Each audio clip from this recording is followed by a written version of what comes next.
call this meeting to order. Stand for the pledge. I pledge allegiance to the flag of the United States of America and to the republic for which it stands, one nation, under God, indivisible, with liberty and justice for all.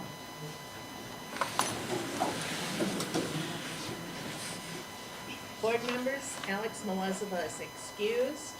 He is the new general manager of the co-op, so he is at his meeting tonight, annual meeting. This meeting was submitted to the Green Bay Press-Gazette on Friday, April 24th, 2026. The meeting notice was distributed on Friday, April 24th, 2026 for posting to the Bank of Luxembourg Home Office, Luxembourg Post Office, and Casco Post Office. Our district's mission statement: we inspire minds, challenge students, and promote excellence. We are Spartans. I'd also like to read our vision statement because we just had a meeting on the weekend and I really like it. Preparing our students to adapt and thrive in a global community by ensuring excellence in intellect and virtue. We are Spartans. I need a motion to approve the agenda. A motion. Jonathan? Second? I'll second. Second by Tim. All in favor? Aye. Opposed? Motion carries. The Board of Education recognizes the value of public comments on educational issues and the importance of allowing members of the public to express themselves on district matters. Prior to making a public comment, individuals must announce their name, address, and group affiliation. Each speaker's comments are limited to 3 minutes. All statements are to be directed to the presiding officer. No person may address or question board members individually. Speakers should not expect an immediate response or reaction to their comments. Who would like to be the first?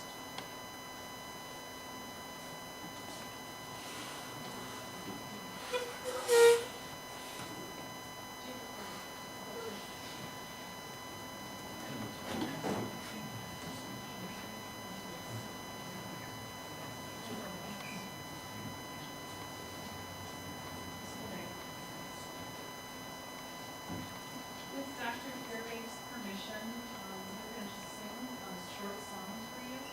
I'm going to use my time to just say something very short. They're going to use their time to sing, and I have one student who would also like to give remarks, if that's okay. This is part of the chamber choir, and when we heard about the board meeting and talking at it, we said, why don't we just sing something for them?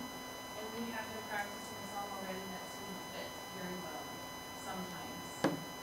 The message in the song is meaningful to them because it's about making memories with friends through singing. And when you talk to music students, they'll tell you that the community they have in the music program is something that brings meaning, joy, and expression of self to their lives. And here in this group, we had 3. One was sick and had a conflict and couldn't come. But in the senior class, we have 3 students who are going on into careers in music and are going into music college for that time of the year. And several others that are going to just be in choir for fun.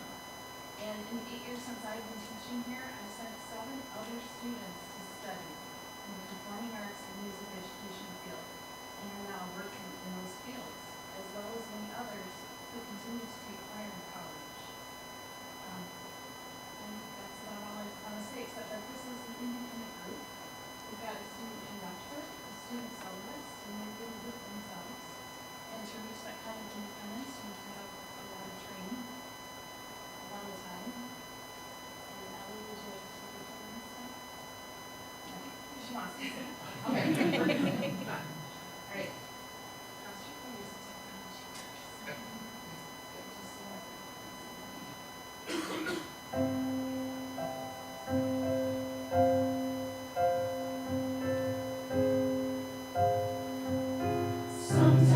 Sometimes when I'm feeling blue, I think of all the times I sang with you.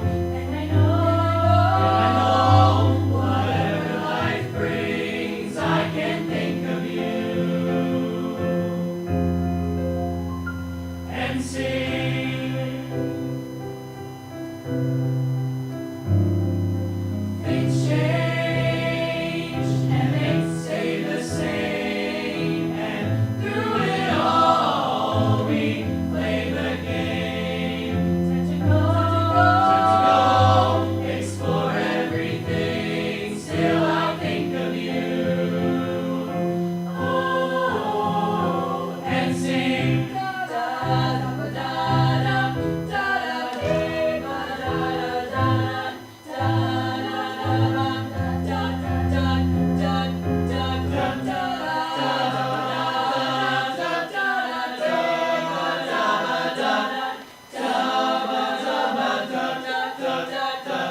of you and sing. Stand up, reach for the sun. Oh, stand up, your life's begun. Oh, rise up, reach for the stars.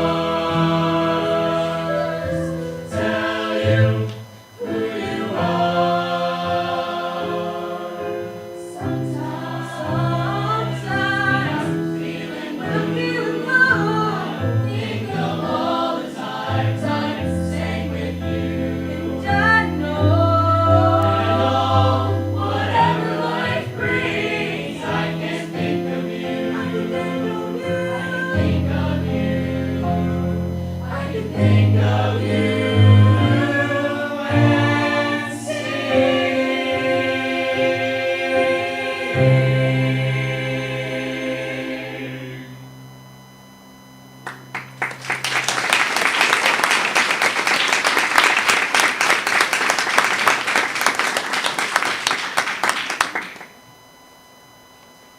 Thank you.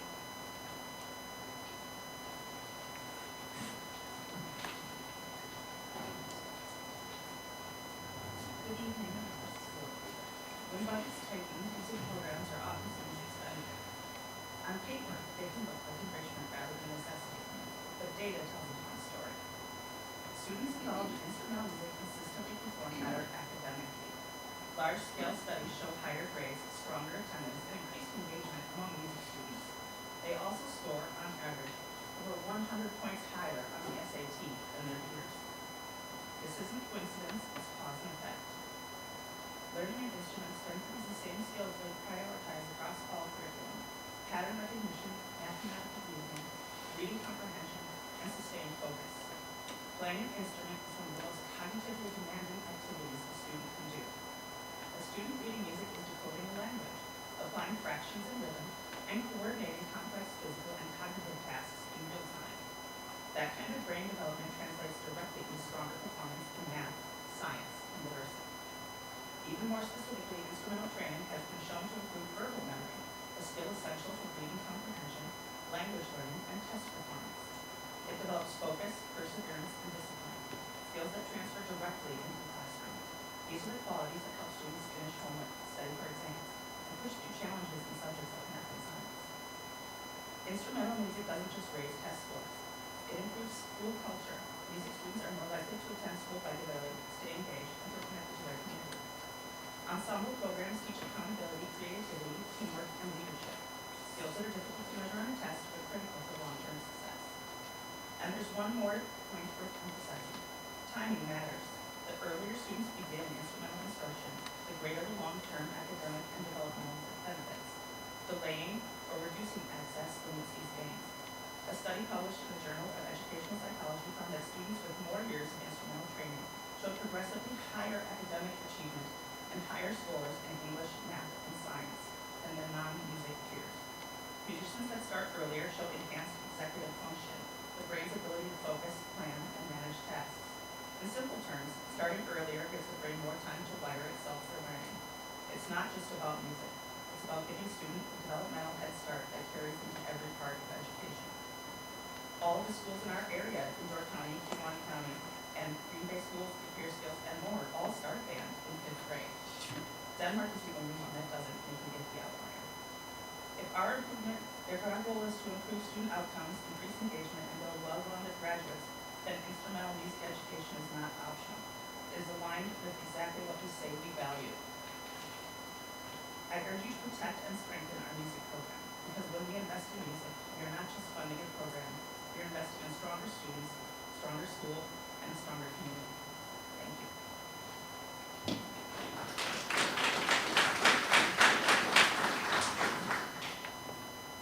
Oh, I'm Clint Piper, the high school band director. My address 2304 East Shore Drive, Green Bay, Wisconsin. I'm going to piggyback on what Stacy said. I agree with everything that she said. There are statistics that show that there's a 90% increase in retention to new high school band if they start in 5th grade rather than 6th grade. Motor skill hardwiring. Younger students are often in a peak phase for developing fine motor skills. Learning specific fingerings for a flute or clarinet at 10 years old become muscle memory more deeply starting just a year later. The no fear factor. Fifth graders generally have less social anxiety than sixth graders. They're more willing to make squeaks and squawks in front of their peers, which is an essential and noisy part of the learning process. Music increases brain elasticity and long-term memory. Music teaches work-ready skills such as teamwork, time management, and goal setting. Music is a cognitive multiplier, connecting all sorts of subjects together. Music groups provide safe spaces for all students, including my 11 and 13-year-old, who are in 5th and 7th grade band. Music is a physical activity, it is math, it is social studies, it is civics.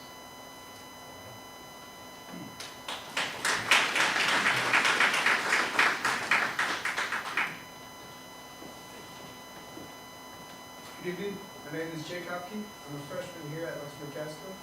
My address is 412 Marie Street in Luxembourg. My house has always been stressed that being a good student also means being an involved student. I'm involved in both athletics and the arts. I love being on both the golf and football team. At the same time, I love being involved in band and choir and theater. Those activities give me a different kind of challenge, one that allows me to be creative and connect with people in new ways. Being part of both worlds has shown me that you don't have to choose between them, and that some of the best experiences come from stepping outside of just one path. I was excited this year to have 3 fellow football players join me on the musical stage, sending a message that the arts and athletics don't have to be separate worlds. The consideration of whether or not to replace Mr. Bond's band and choir position is more than just about whether or not the district desires to keep 5th grade band. First, the position was referred to as just a band position during the last school board meeting, and on the current agenda, incorrectly. If perceived a lack of support for the fine arts department is a true concern, perhaps if knowing what classes teachers teach should be step one. There was also mention of current music staff filling in the position of middle school band and choir to quote, fully utilize current staff time. When I think about the staff at LC who have impacted my life, most invested in me as a student.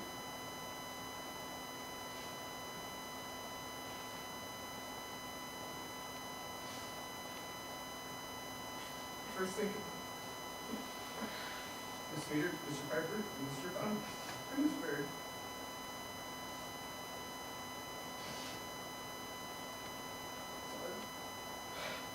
They're selfless, they're tough. Often staying late, coming in early, and spending countless weekends, hours supporting students, and incredible music opportunities. For many of us, music isn't just a class. It's where we find confidence, belonging, and purpose. And I'm student and wear your jersey, let's stand in the spotlight. Not many will find their voice through music. Please don't take that opportunity away. Make music a priority. Thank you.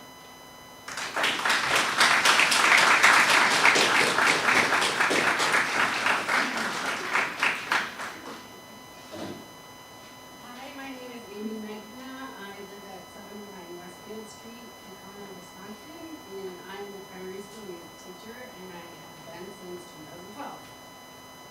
I'm so grateful to everybody that is coming here to speak on behalf of the importance of music, because I have more things to say to advocate for a replacement of our middle school music program. I would consider it a director position because right now that is a potentially 2-person full-time job that we have piled onto the plate of somebody in order to just do his best to make a program successful. And I believe that was what we had to work with, and it was a great job that was happening. We can take a patchwork of our teachers and we can spread us out and we can do all these things that look really great on the spreadsheet cells. But what we take away is the anchor that really is the foundation of the building blocks of the potential of our music program to continue on into the high school.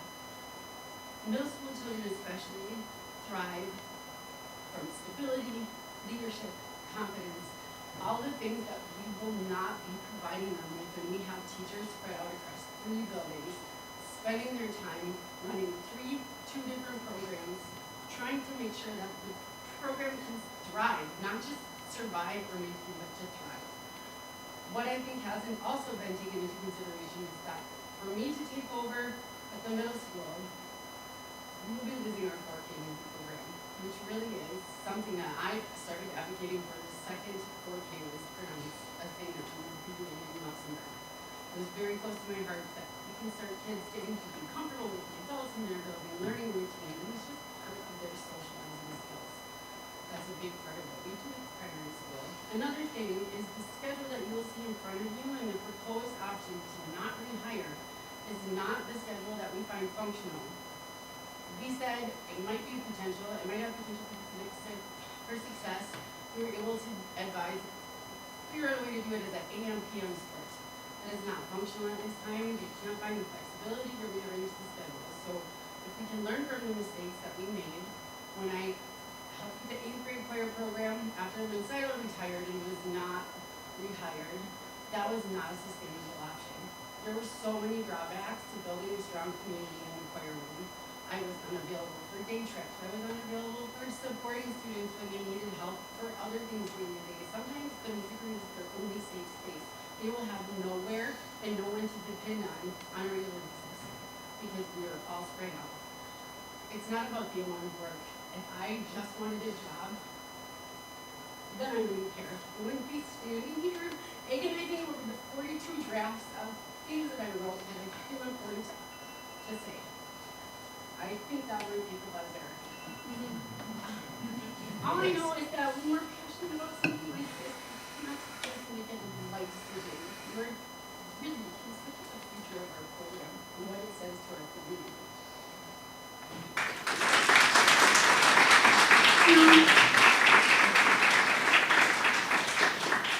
Hello everyone, my name is Skylar Coffey and I'm a junior here at Luxemburg and I live at 412 Maria Street right here in town.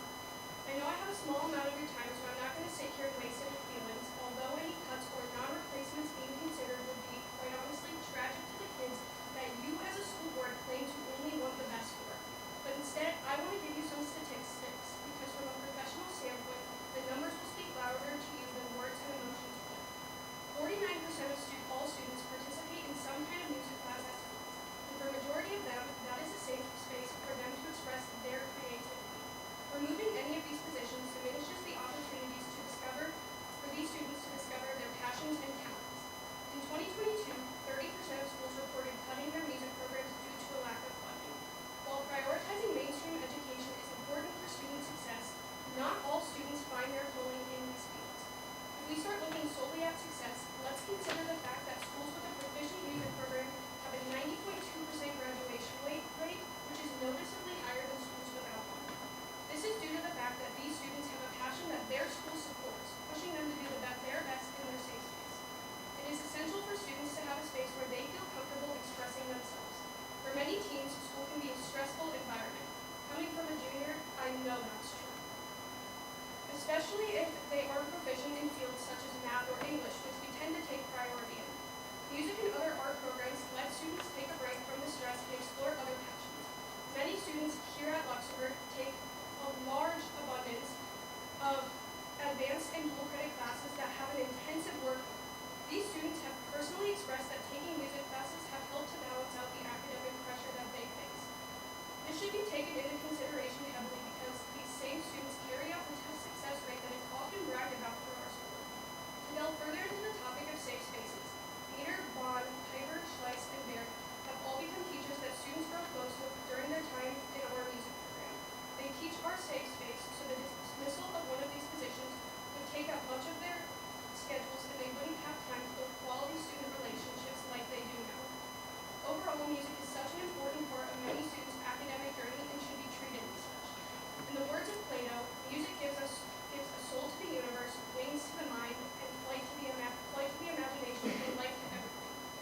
Cutting the wings off of the minds that brings the school's test scores to be so high is the goal, then I guess the considered cut is what's best. But I'm pretty sure, knowing our district code, that that's not what the aspiration for our district is. Thank you.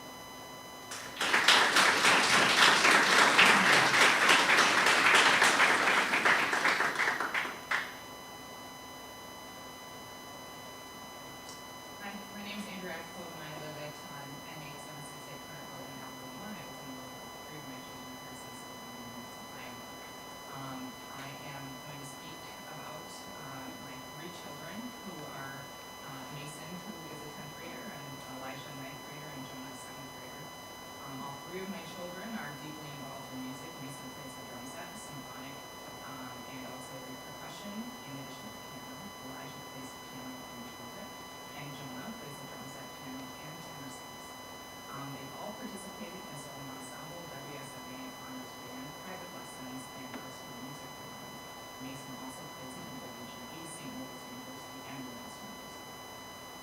teachers, our wonderful teachers here, have guided my family towards wonderful additional opportunities and community resources and university resources. Music has transformed each one of my children in many ways that I see every day. They've all become more confident performers and public speakers, overcoming the nerves to shine in both ensembles and solo performances. They've grown in their independence, sharpened their time management skills, and their ability to think creatively and critically under pressure. Most importantly, it's given them lifelong skills they can enjoy and benefit along after high school, far beyond what many other activities can provide them. Our family has worked to seek out these opportunities because we firsthand see the power of how music unlocks potential, especially with Mason, who would like to aspire to be a music performance in college. We are grateful to the dedicated staff who recognize our children's passions and efforts to support them every step of the way. Again, multiple people have talked about the research, and we've seen how that research actually backs things up as far as how high school students who participate in music, especially instrumental music, often perform one academic year ahead of their peers in math, science, and English compared to their non-music peers. In our family, we've seen firsthand music has helped my children thrive academically, supporting strong performance in challenging subjects through pattern recognition, focus, memory, and creative thinking. In short, music fuels creative brains and improves educational success overall. I hope that the Luxemburg-Casco School District will recognize the value of this music education and expand opportunities for every child as they can experience the same benefits of greater confidence, stronger academics, and a lifelong passion for learning and music.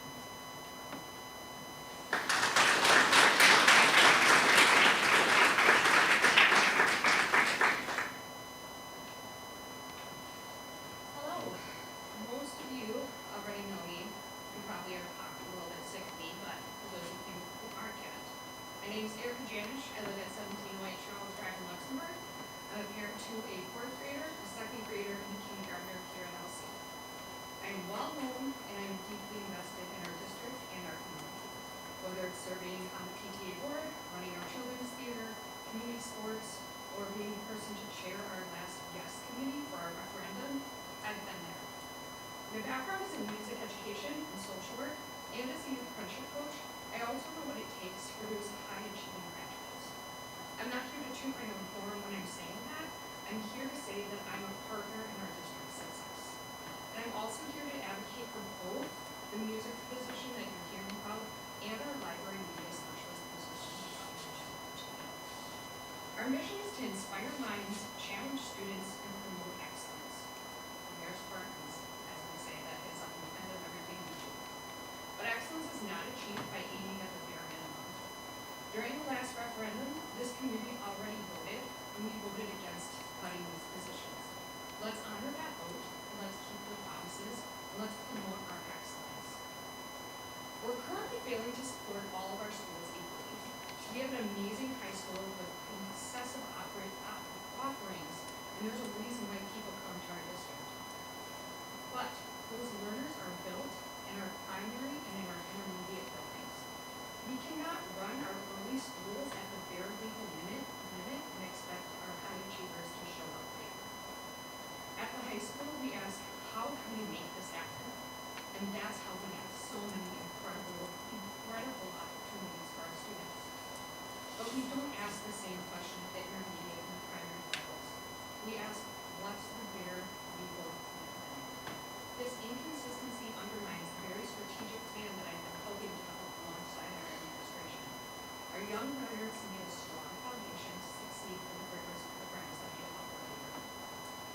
There's a misunderstanding that these cuts are not a big deal. And let me be very clear that they are. Losing a music position isn't just about fifth grade piano. It's cutting music time for all of our primary students during their Spartan time. It's fully eliminating our 4Q program.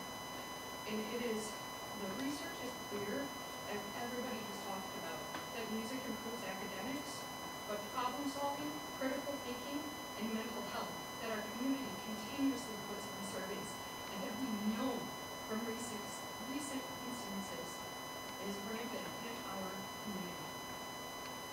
regards to the library, a para position, as amazing as our paras are, can reteach material. They cannot teach new material. Not replacing a licensed specialist, we are cutting their new instructional time by 50% at our primary and intermediate levels. If it, as that my buzzer. I'm gonna do my conclusion really quick. That's okay. Let's get the chunk. I wanna say I was a music kid. For my mental health, there's a reason that I'm still here. And that the library area is also a space that kids need. Kids need options. Kids need it not when they're older. They need it when they're younger. They need spaces to learn and the right people to learn it by. Give us the opportunity to fight for these positions if we have a pending referendum again. We did it. I did it. I'm willing to do it again. And our kids deserve it.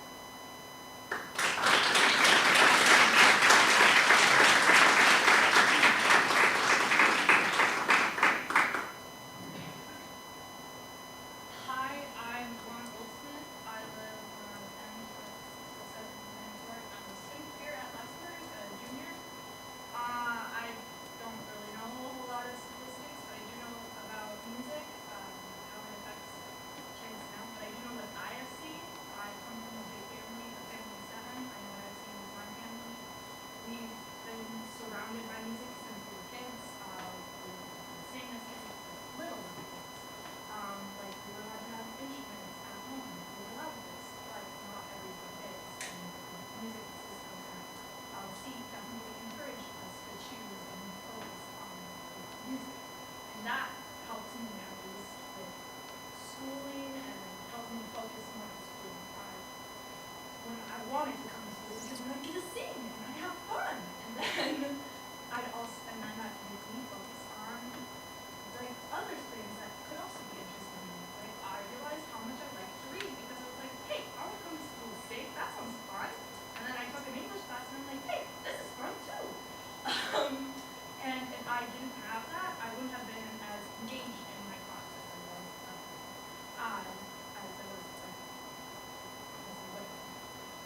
But I also see that with my little sister.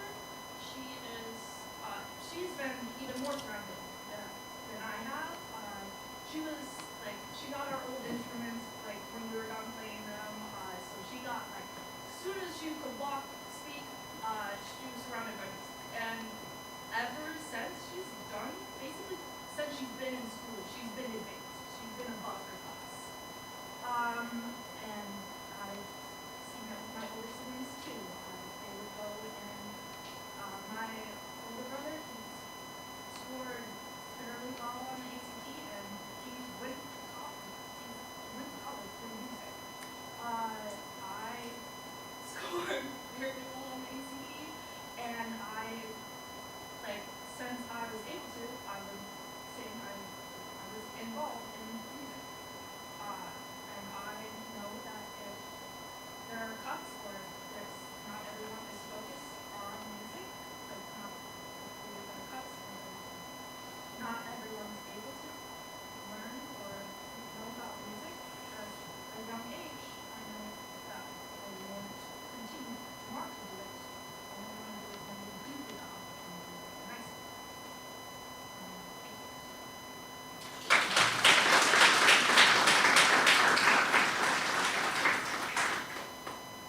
Good evening, my name is Melaine Stadola. I live at N2971 County Road B in Luxembourg. I'm the mom of a 4th grader and a 1st grader in this district. By the time our students reach middle school, they are already being asked to make some choices that help shape their future. Those decisions matter, and they should be informed by a wide range of experiences leading up to it. Today's students are asked to narrow their path much earlier than my generation. With so many career-focused opportunities available, many are graduating with not only college credit, but jobs waiting for them. This can be an incredible advantage, but it also means less time for students to discover and grow their passions as they get older. In my opinion, refining your path is only possible when you have a strong foundation to build it on. That's why the potential elimination of a position in the middle school music department is concerning. We risk opportunities missed to make music a meaningful part of somebody's life. For some students, this may be the only time that they are introduced to music at all, the only place that they discover they belong. To To me, this isn't about one class or one program. It's about building a foundation that says the arts matter to our community and to our district. In our home, music is part of my everyday life. When my husband sits down at his desk, he turns on music to help him manage stress and do paperwork. As a family, we seek out live music in our community. At sporting events, a pep band for me is just as entertaining as what's happening on the field. Music brings people together and it brings students together. It creates a sense of community and it offers a sense of calm. For many students, the arts are where their confidence is discovered, it's where they find their voice, it's where they take risks, and it's where they realize they're capable of so much more than they thought. Like many, I understand the challenges that you face with budget constraints. As a small business owner and a farmer in this community, my family faces similar challenges. We cannot control the price of milk, much like you cannot control how much state funding is sent your way. We've had to make difficult decisions when costs rise. But what we cannot compromise on is honoring our responsibility to our animals, to our land, and to our community. In many ways, I think it mirrors what the district is being asked to do, preparing our students to be college, career, and community ready. I don't want to lose focus on that last piece, community. I want to live in a place with well-rounded individuals, people who appreciate the arts, who value physical activity, learning to be on a team, who are skilled in trades, technology, and academics alike. This kind of community does not happen by accident. It is built through the opportunities that we provide our students. The impact of eliminating this position might look positive on a spreadsheet, but in my opinion, it will have a negative impact in our schools, in our student engagement, in the workload that our staff has, and in the culture of our community. I would ask the district to continue to see the value in keeping a fully funded arts department. In my opinion, the experiences we protect tonight are what will shape the kind of community we become tomorrow. We thank you for your time and consideration.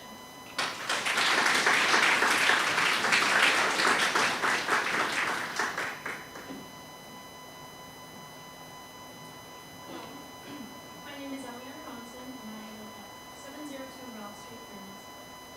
I'm a senior here.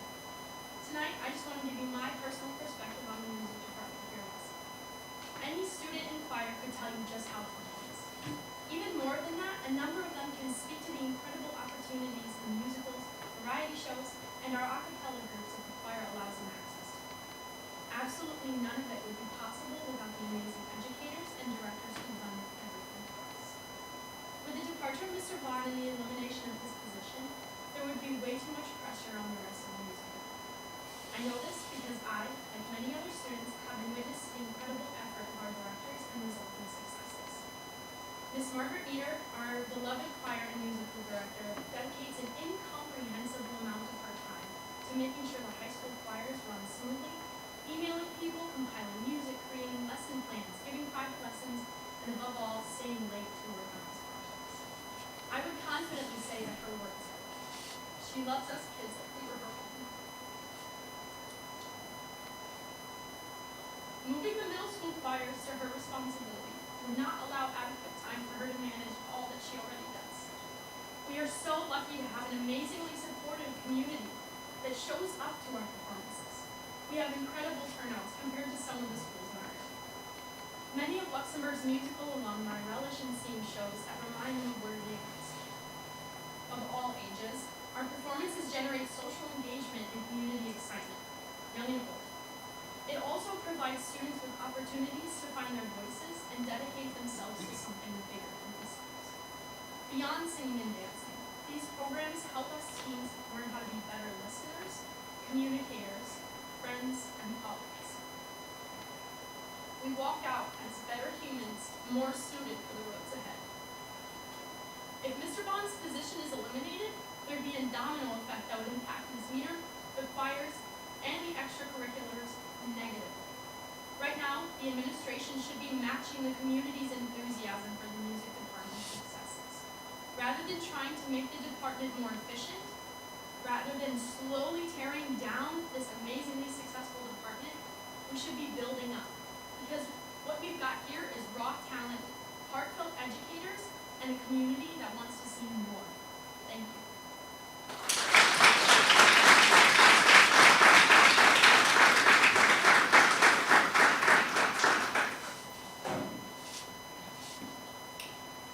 Hello, some of you know who I am. My name is Tammy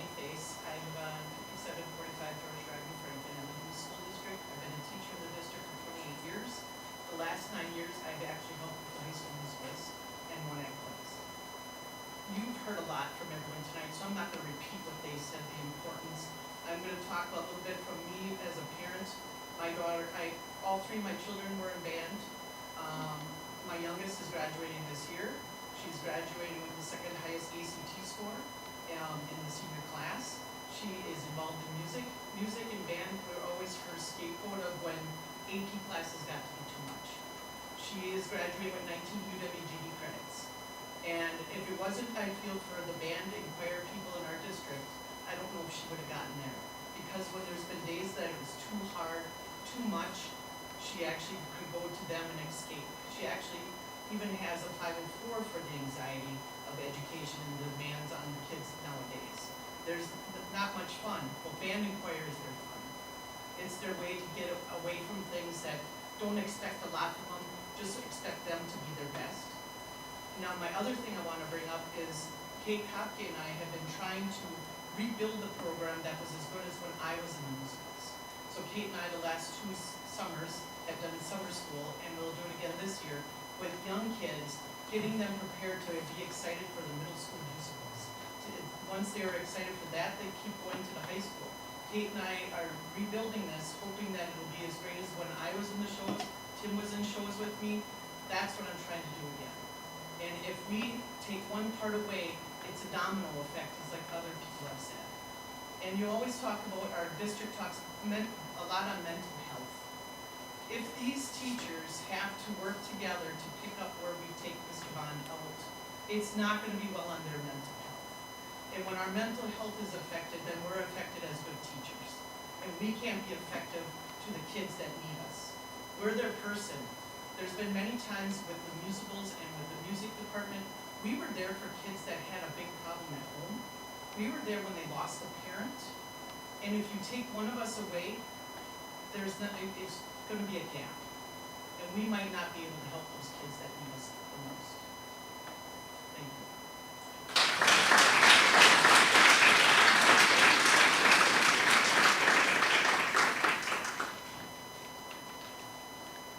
Good evening.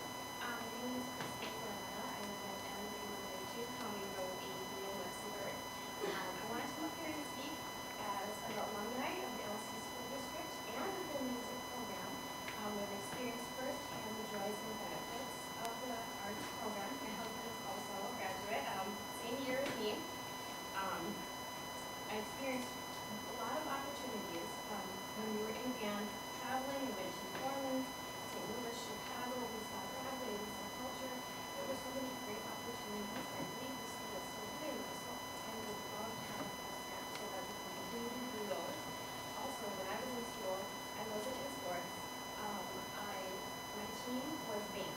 That is what I did. That's competed. We did things together. We learned together. If one person sounded good, the whole group would sound good. There were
several of the folks behind me, I was shaped by this very arduous program.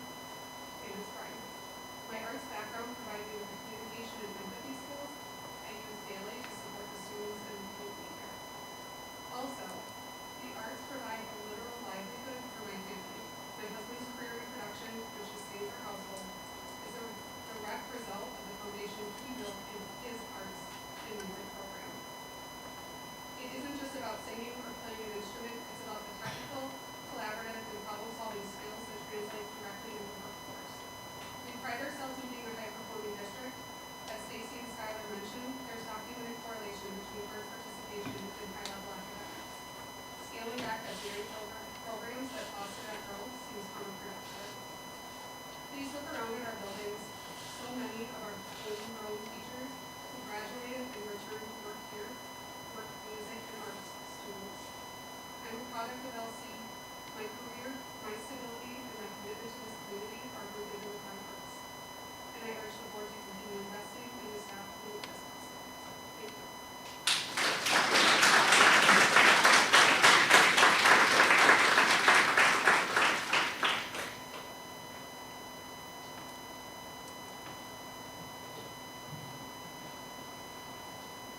Hi, my name's Katie. I live at N5572 Luxemburg, Vermont. I'm here today as a mom. I'm here to advocate for my children. It is essential in child development to have an opportunity to grow and develop confidence. And sometimes that's finding a class or a subject that you love and that you can flourish in. These type of skills does shape and affect our kids as adults. I feel cutting the music program short is a true disadvantage to our children. In fact, my fourth grader before I left was like, Mom, are you gonna make sure I can play an instrument next year? And I'm like, I'm gonna do the best I can. Our children will be missing opportunities that our other school districts can offer. Luxembourg should be proud of the diverse talents of all of our students. Please reconsider the cuts to the music program and prevent our music staff from being spread too thin as this is what Thank you.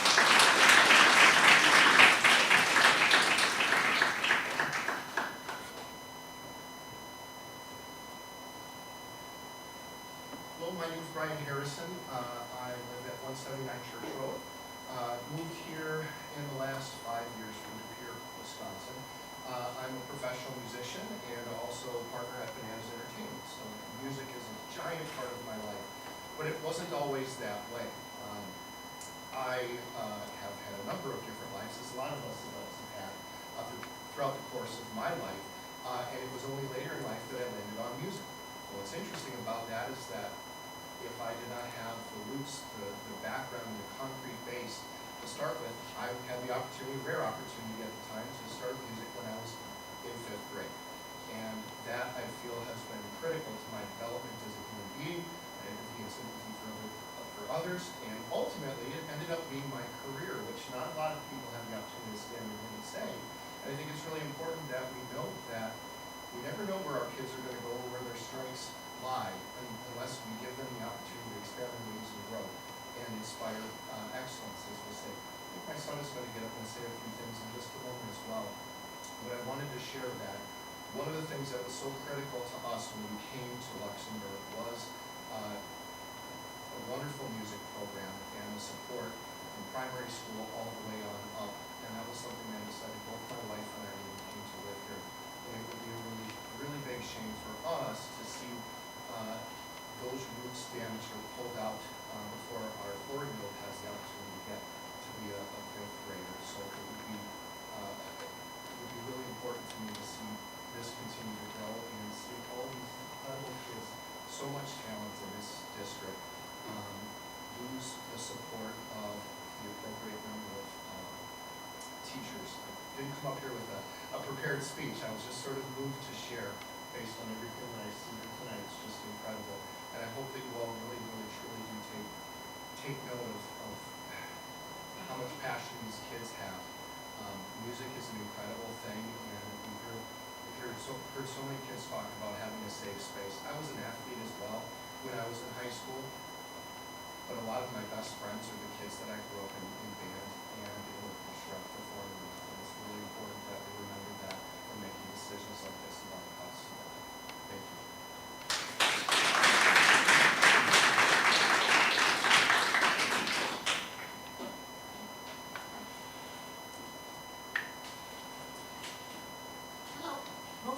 probably know me by now, but if you don't, I'm Brady Harrison. You can find me either at 179 Church Road in Luxembourg, or alternatively at 1015 Christie Street in Concord. Now, I do have some thoughts as to cutting the music program. I personally believe that that is not in the best interest of our community, and that it is going to affect not only my little sister when she eventually is ready to get into that position. If we cut the middle school program, it is eventually going to affect the high school, because then we will have less people going to sign up for the high school program. And the other thing about that, safe space. Not everybody gets that safe space. There are some kids that don't have safe space, either because their parents are just not in the right mindset, or they just don't have parents at all. So, I mean, it's hard. And yeah, my dad was a musician, as you know. My mom also sang for a little while with him in a band. I will tell you that as well. But this kind of hits the heart for me, so I urge y'all to keep the music program how it is, hire somebody new, and another thing, congrats to Mr. Bond on his retirement, well deserved.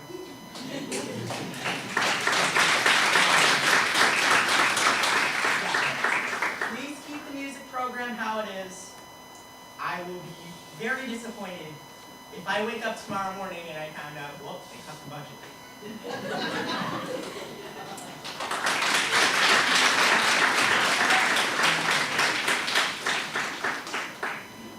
Hello, my name is Grace Turner. I live at N6647 County Road H, and I am a student here at Luxemburg-Casco. Music is much more than an extracurricular. It can lead to actual careers in music, such as music education, conducting, composing, or even musical theater. While the option to replace Mr. Bond's position doesn't affect me, it affects my friends and my fellow castmates. Having this position filled would bring better success to learning music. Music has been such an influential piece of my life, and it was honed through this school. I've had many struggles in my life, and my first turn was towards my choir teachers and my directors. They create a safe space that isn't matched by anyone, a space to be creative and to be yourself. Without Ms. Meter or Mr. Bond, I wouldn't have taken the chance of following my dreams into music education and musical theater. I believe the option of music should be open to anyone and everyone who loves music as I do. Thank you.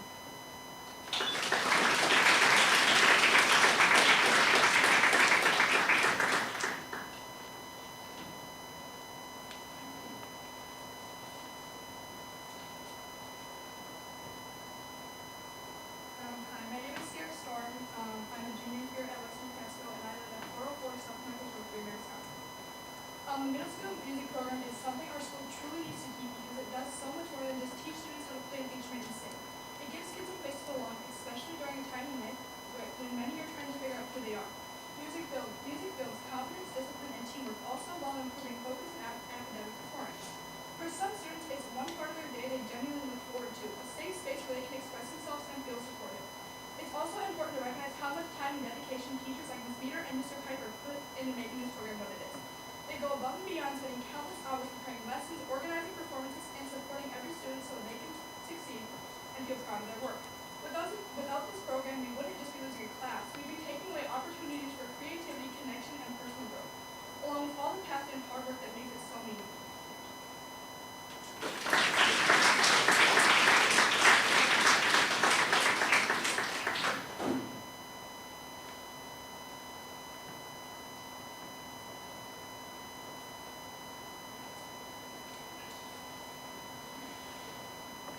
Hello, my name is Jonah Dubrowski, and I'm a senior here at Luxemburg-Casco High School.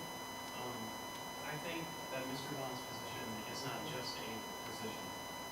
I think it's 4 positions looked into one. Mr. Bond has been here for a very long time. He's had a big effect on a lot of people here, including all the teachers and me. And because how long I've been here, I've gotten to know these teachers very well. And I go as far as to say that they're my friends. And I don't wanna see my friends have to do anything more than what is required of them. So, if Mr. Vaughn is not replaced, then all of the other music teachers will have to take up all the work that he did. And I'll have to do so much more, and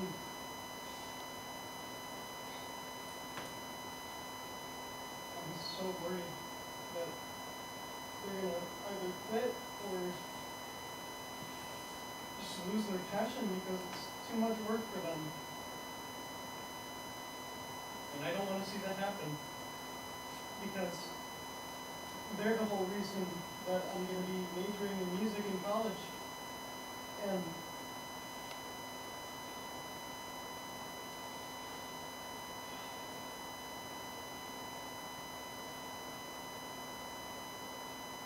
I just don't wanna see anyone discouraged from joining the arts, because it's such a beautiful thing. Thank you.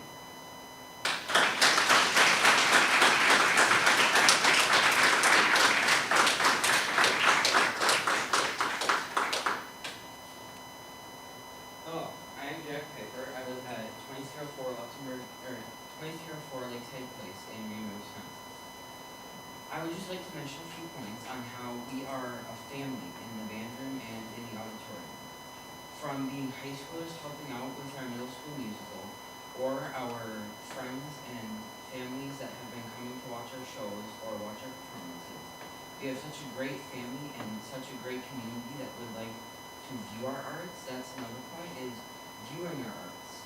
We don't just do arts as a class. We do arts to perform and to show that we work hard and that we need to excel in not only athletics and academics, but that excelling in our arts, that we then show that by presenting these through our musicals and our performances, that everybody can see how hard students work, from our high schoolers to our even the middle schoolers. I am personally affected as a 7th grader here at Luxemburg-Casco. With Mr. Vaughn leaving, that would then leave us with a few choices, from getting a brand new teacher, which would be hard with our budget, but to also having Mrs. Baird and my dad, Mr. Piper, come in and take those programs. That is then taking away from theirs. For 6th grade, they would be starting then, and they wouldn't have that extra year where they are able to have that muscle memory, like others have mentioned, and they have also not been able to excel extremely in their academics. I've done some studies, or found some studies that have proven that in other countries, and even in other states around us, that if you are not in music, you are not outgoing and brave, and you are not part of a community that is musically talented. When you're in band or you're in the arts, you are with other people who have the similar interests and the similar likes as you, meaning that you would want to spend more time with them and spend more time at school. I've had amazing experience during Missoula and middle school musical. I jumped in at the last minute during the musical and helped out with the sound systems, and they welcomed me in as a family. Whether it's Miss Coffey or Mr. Bond or even Miss Mary, they have all welcomed me. And I would just like to thank them for allowing me to be in such this great program and showing that we care about not only our academics, but what we are also showing outwards. And during our performances, there's been many fun times with my friends and fellow cast and crew and even musicians that we are all together, and even outside of band, even outside of school, we still share the same interests and talk with the same things, bringing us closer together. Thank you.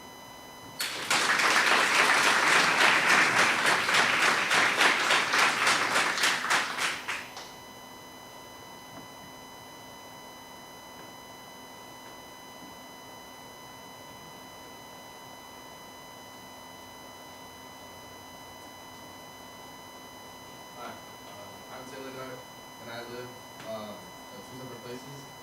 One of them 660 Westside Road, and I'm I'm a sophomore. My experiences in choir and theater have been nothing but great to me. I made a lot of good friends there and a lot of good memories. It was actually Mr. Vaughn himself who recommended me to do theater, and that's impacted me as a student and like as a son and a lot of other experiences in my life. As just being around everybody there is just a good time for everyone, and it's a good place to have people grow and just kind of get themselves out there. As I've dealt with a lot of stuff, and before theater and Mr. Vaughn and I met everybody, I was not really in the greatest place in my life, and through the people I met through theater and choir, as I'm in chamber choir, has allowed me to kind of get out of my shell a lot and talk to newer people that I probably never would have met in my life, and I probably wouldn't be in the same place I am right now. And it's been a good learning experience being around everybody and just meeting new people as I go, and just the community that has been built around choirs and theater is something that everybody cherishes. Ask anybody in this room, they'll say the same thing as me. And it's been an experience that I've loved so far, and I hope you guys continue to support throughout the years.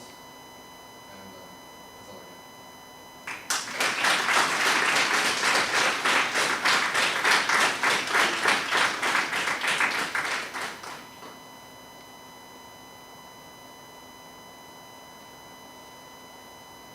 Going once, going twice.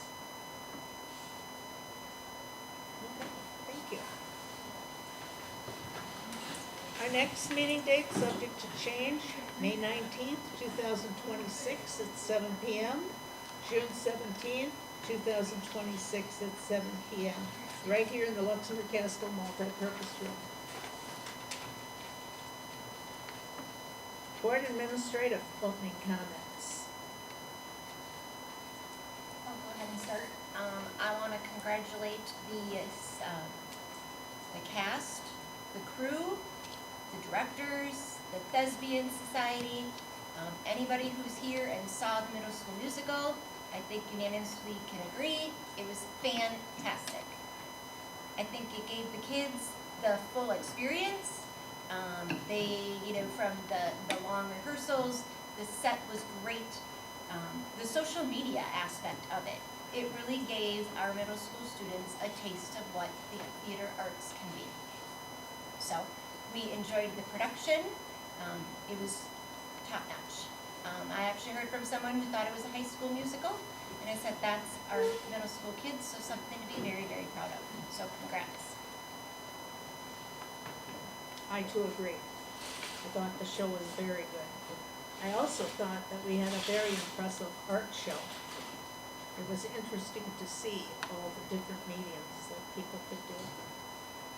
We also had community engagement this past weekend. We finished it. We met for the last time. We heard from our community, how our schools positively impact students, what matters most to our graduates, and priorities for continuous improvement. And we will have a presentation at the May board meeting on it. Anyone else? Okay. Next item on the agenda is the reorganization of the school board, the election of officers. The first one is the president. Do I have a nomination? I nominate Jim Kennard for president. Motion's been made to nominate Tim. Is there a second? I'll second that. Second by Rob. I nominate Linda Johnnet. Is there a second on that? Hearing none. I guess it calls for a vote for Tim Kennard. All in favor? Aye. You want to, Paper ballot. does he accept the nomination? Oh, yeah, do you accept the nomination? Do you Paper want ballot. paper ballot? Fine.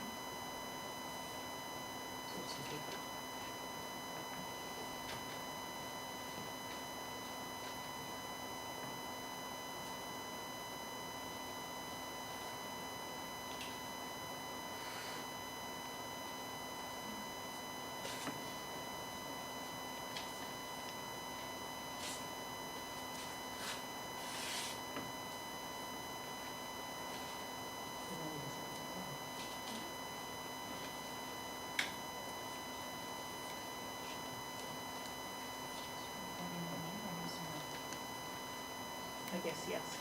He says over.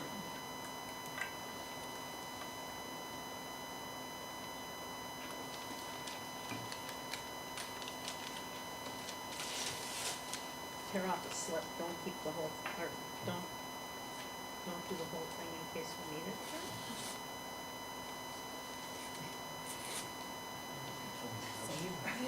Yeah, we're saving paper.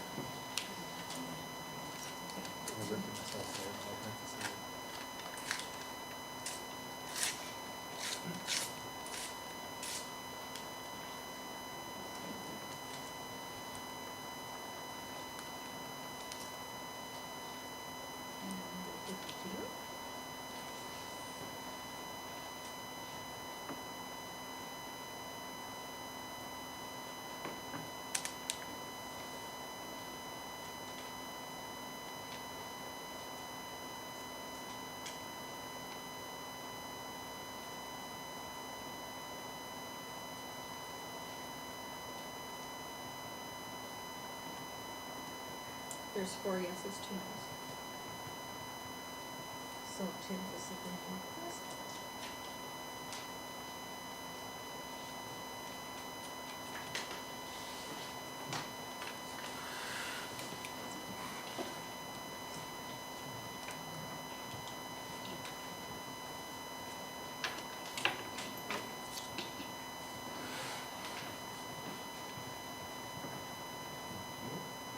First of all, I want to say thank you to the board for giving me the opportunity to serve again as board president. I was here for 18 years before. I've been gone for 6 now, and I felt that I had a need and a desire to want to come back and serve our district and serve our students here. So that is why I'm back. Thank you to Linda for her years of leading the board. It's much appreciated. So I think we will now move on. Next will be election of vice president. Do I have a motion for vice president? I nominate Alex Melissa, and he has said that he would accept. I have a motion for Alex. Do I have a second?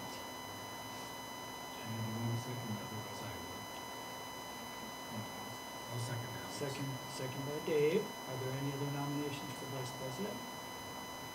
Any other nominations? Any other nominations?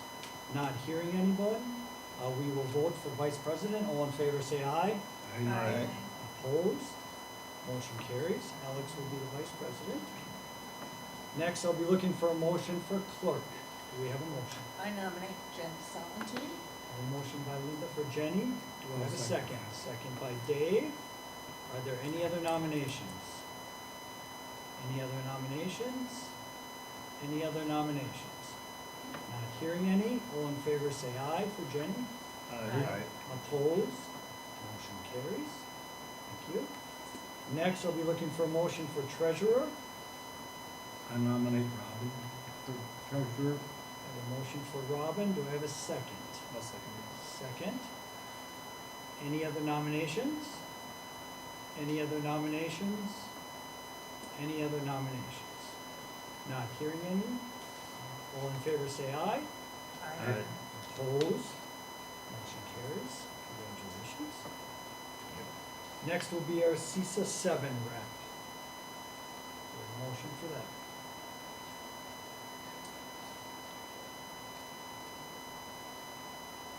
I nominate Jenny Salentine. Anyone nominates Jenny for CISA 7 rep? Do I have a second? I'll second it. Second by Dave. Are there any other nominations? Any other nominations? Any other nominations? All in favor say aye for Jenny. Aye. Opposed? Motion carries. Thank you. Next will be our WASB delegate for the convention. Do I have a motion? I nominate Linda Johnnet. We have a nomination for Linda. Do I have a second? I'll second that. Second by Robin. Any other nominations? Any other nominations? Any other nominations? All in favor say aye. Opposed? Motion carries. WASB alternate. I nominate you, Tim. My pastor was down and moving the road, so I nominate you. We have a nomination for Tim Kinnard. Do I have a second? I will second I will second by Linda. Any other nominations? Any other nominations? Any other nominations? All in favor say aye. Opposed? Motion carries. Last one will be our WASB correspondent. Do I have a motion, Marissa? We have a nomination by Jenny for Linda. Do I have a second? I'll second. Second. Any other nominations? Any other nominations? Any other nominations? Not hearing any. All in favor say aye. Opposed? Motion carries. Thank you. Next will be our committee assignments. Grab my bag and we'll hand that out.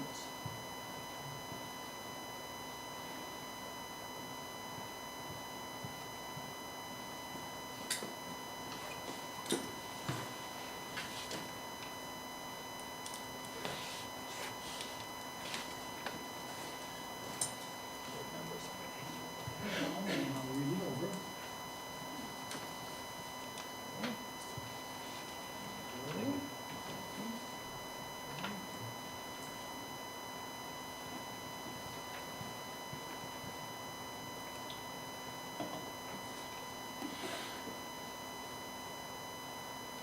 I will go over the committees, and what order you want me to have them in? No? All right. We'll start out with Building and Grounds.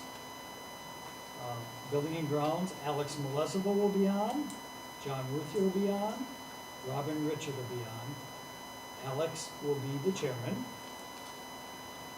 Next, we will go to Curriculum Committee. Jenny Solentine will be on, Linda Jonet will be on, Robin Richard will be on, Jenny will be the chairperson.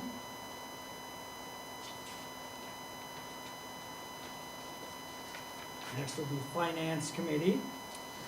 Dave Delane will be on, Tim Kinnard will be on, Alex Molesova will be on, Dave will be the chairperson.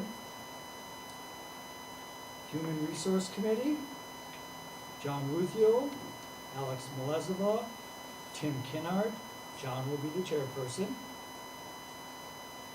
And last will be Policy. Linda Jonet will be on, Dave Delane, Jenny Solentine, and Linda will be the chairperson.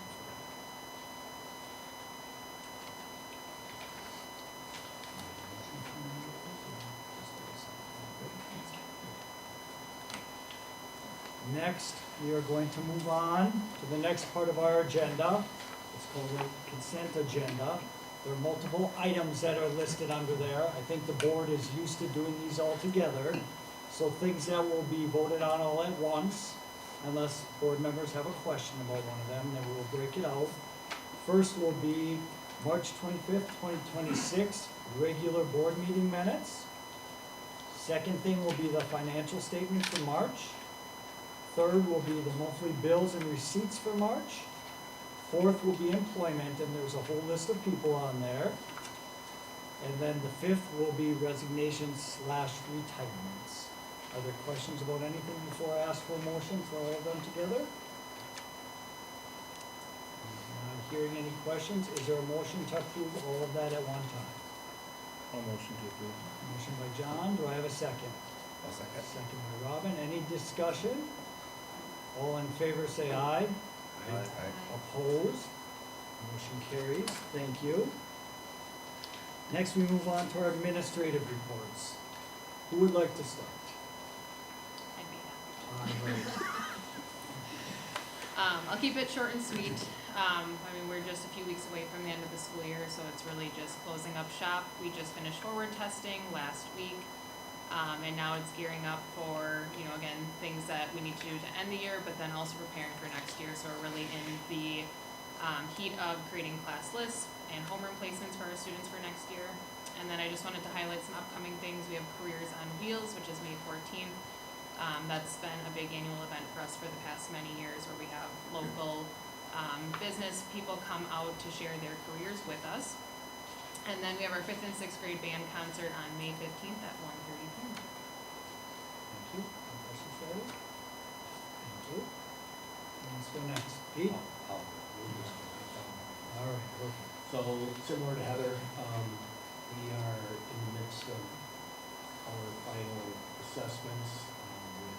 assessment days, last Friday and today, to get our Ames testing done, which is the employer's assessment for our young leaders.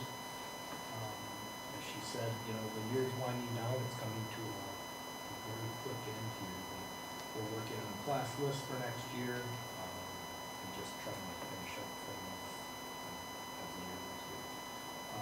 One thing I did want to mention, Heather and I were invited to the Lions Club regional meeting last month. 2 Tuesdays. Yeah, a couple weeks ago. Went very well. You know, we were very appreciative of the chance to talk to them about our playground fundraising, and they were very appreciative to hear from us as well. So we were able to get some next steps in place, and hopefully we can keep on moving forward with that project. Thanks, Pete. So at the middle school, echoing some of what they had said, we finished our forward exam testing early last week. 3 weeks of regular testing, and then when they took us just into the second day of pay gaps for those who were missing, absent, sick, things like that. Preparing for next year, scheduling the course. I left you samples of schedules there. If there were questions about requirements at the middle school and options and things of that nature, we can get into discussion later.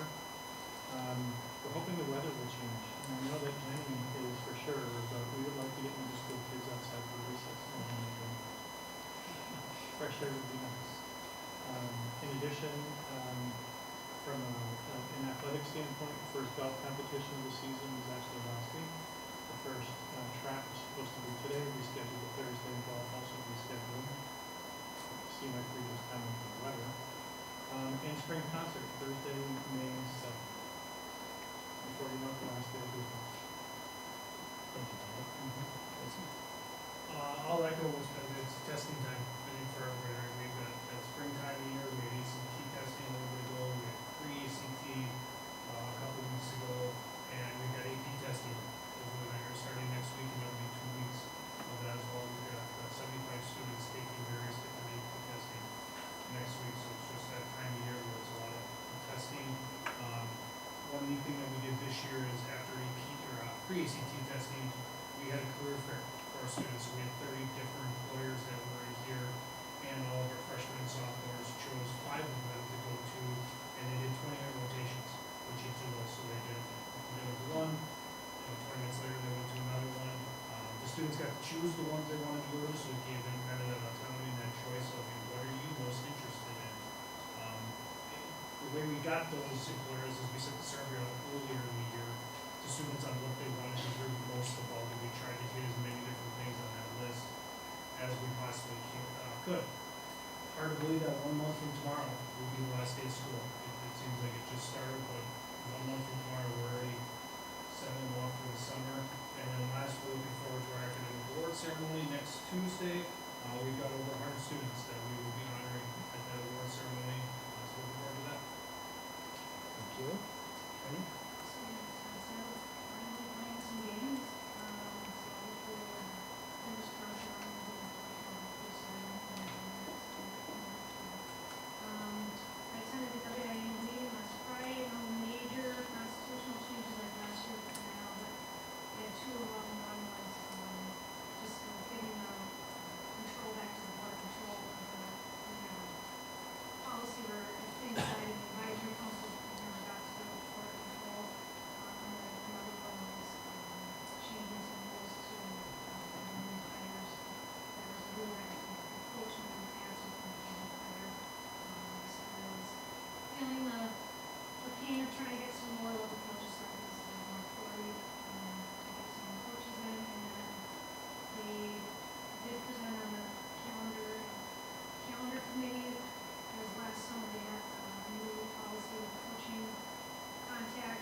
Maybe we'd see a little bit of something, especially for the spring season, but right now they're going to go forward.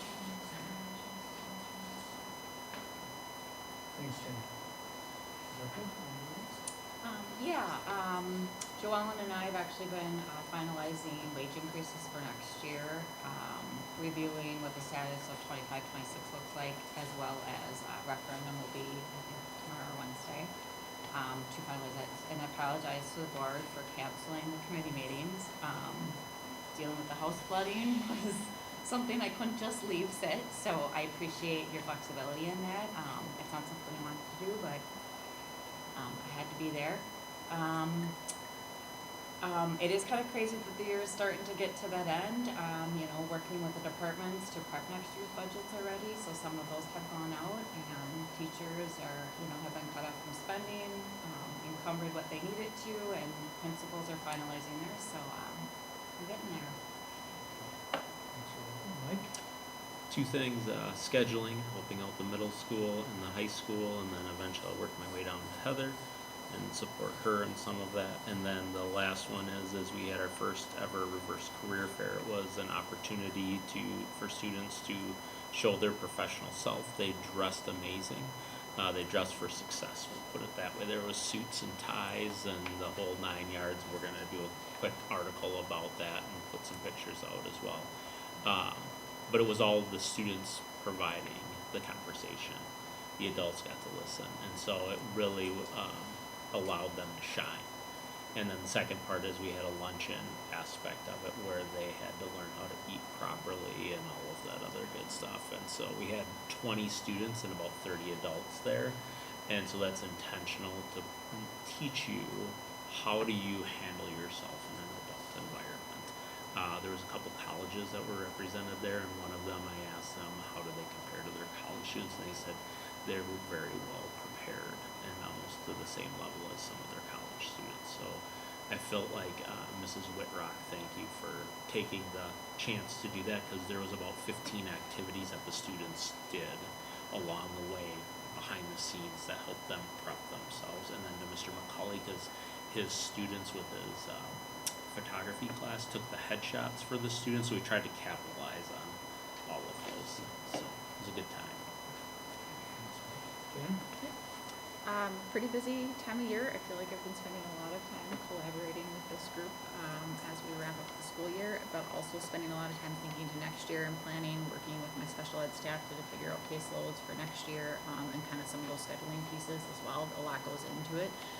So already kind of in the thick of starting to think forward to next year. Also been really trying to stay on top. Medicaid is going through kind of some updates, and some of those updates go into effect July 1. So I attended a webinar. I've been trying to do what I can to prep the district to be on top of that moving into next school year, so that the changes are smooth and everybody who needs to be aware of them are aware. So just trying to stay on top of that. Thank you. I attended the Reverse Career Fair with Mike, and I was very impressed with the students. So it was more around robin where kids were trying to explain to them their resume and what they want to do, and it was kind of like prepping for a job interview, but it wasn't for a specific job. It was more of a presentation on themselves, and it was very, very well done. I really enjoyed that. I've been working with Rebecca, as she said, trying to wrap up this year, working on salary schedules, compensation, insurance for this year. And it's just, we're going to be starting to talk about referendum possibilities later this week. Also, the state legislative session has ended, and so there's some laws that have changed that are going to be impacting us, so we're really going to get some forward to see changes coming. Thank you, Joel. Takes care of our administrative reports. Next, we have a quarterly report from our liaison officer. She made it. My soul's still 4 weeks to go, so hoping to make it till the end of the school year. If not, I think tentatively right now, scheduled to go in on May 28th, so I would only miss the last day of school. With that being said, I will not be at the June board meeting. Dana will most likely be in my place to present the report, so you get to see her face for a month. Tim, welcome back. Thank you. This is, I think, pretty much consistent and the same from when you left off.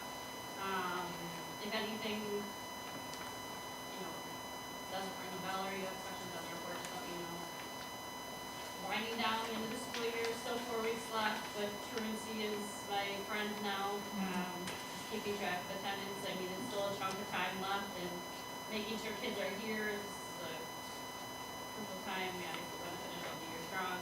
So keeping on top of that, and the principals have been very good about scheduling the meetings and letting me know when students or parents aren't contributing to the attendance in a positive way. So, other than that, that's all I really got. Make it short and sweet for you guys. Any questions? Thank you. Yes, thanks guys. Good luck. Thank you. Next, we're gonna move on to a item that so many people were here to speak about tonight. So, is there anything else administration wants to add before I go to the board with a vote if need be? Yeah. Go ahead. So before the discussion commences, I'd like to thank and applaud those individuals who contacted me and other administrators to ask questions and get information from the horse's mouth, so to speak, regarding this topic, rather than relying on internet gossip or other sources of information. There's been a lot of information being cited and circulated that is misinformation that's not correct. One such piece of information revolves around comparing performing arts versus athletics. 1.64% of the district's budget goes towards athletics.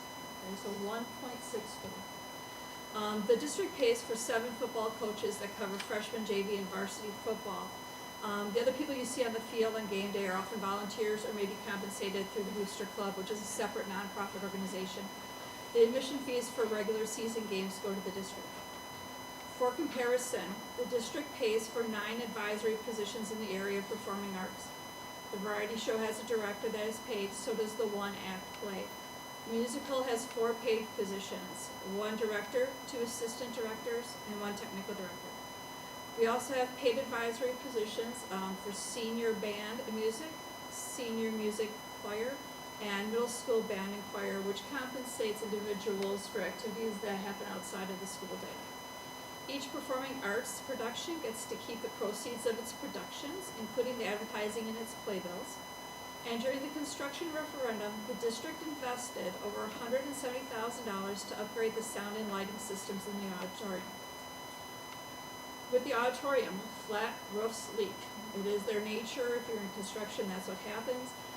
All of our roofs are flat roofs. Sometimes they only leak during heavy rain or if the rain is coming from a certain direction, making finding the sources difficult. But with the recent record-breaking rains, many roofs in the district's leaked, and the district is getting quotes for repair work for all such roofs. The Thespian Society is a relatively new club, and when it was presented to the board for approval, there was concern about adding another advisory position. The club told the board that they were not requesting a paid advisor, they just wanted the club, and the board approved the club. This is very similar to the eSports Club, who also did not request a paid advisor, and the board approved that club as well. After the passage of the operational referendum, the board asked that the administrative team to review positions as they became available for reduction or restructuring. While each open position is reviewed, not all present the same options. For example, not replacing a 4th grade teacher would raise class sizes to over 30 students, which is not conducive to learning. Or reducing a tech ed position where there are over 800 requests from students as first choice or alternative choice classes. In the last 4 years, the following positions have been reduced or restructured in this process: a physical education position, an English language learner position, a full-time custodian position, a part-time district office position, and a technology support position. In following with the review process is the recommendation that the administration is bringing to the board, which presents 2 different options for the middle school and band choir position that is vacant due to a retirement. The board asked for options, cost savings, student impact, and staff impact. So option 1 is to not hire the vacant middle school band and choir position.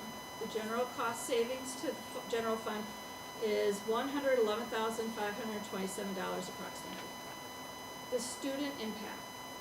5th grade band would be eliminated, but all 5th grade students would participate in a general music curriculum, which includes developmental experiences in singing, instrument exploration, movement, listening, creating, and reading music. Band would be an option for 6th grade students.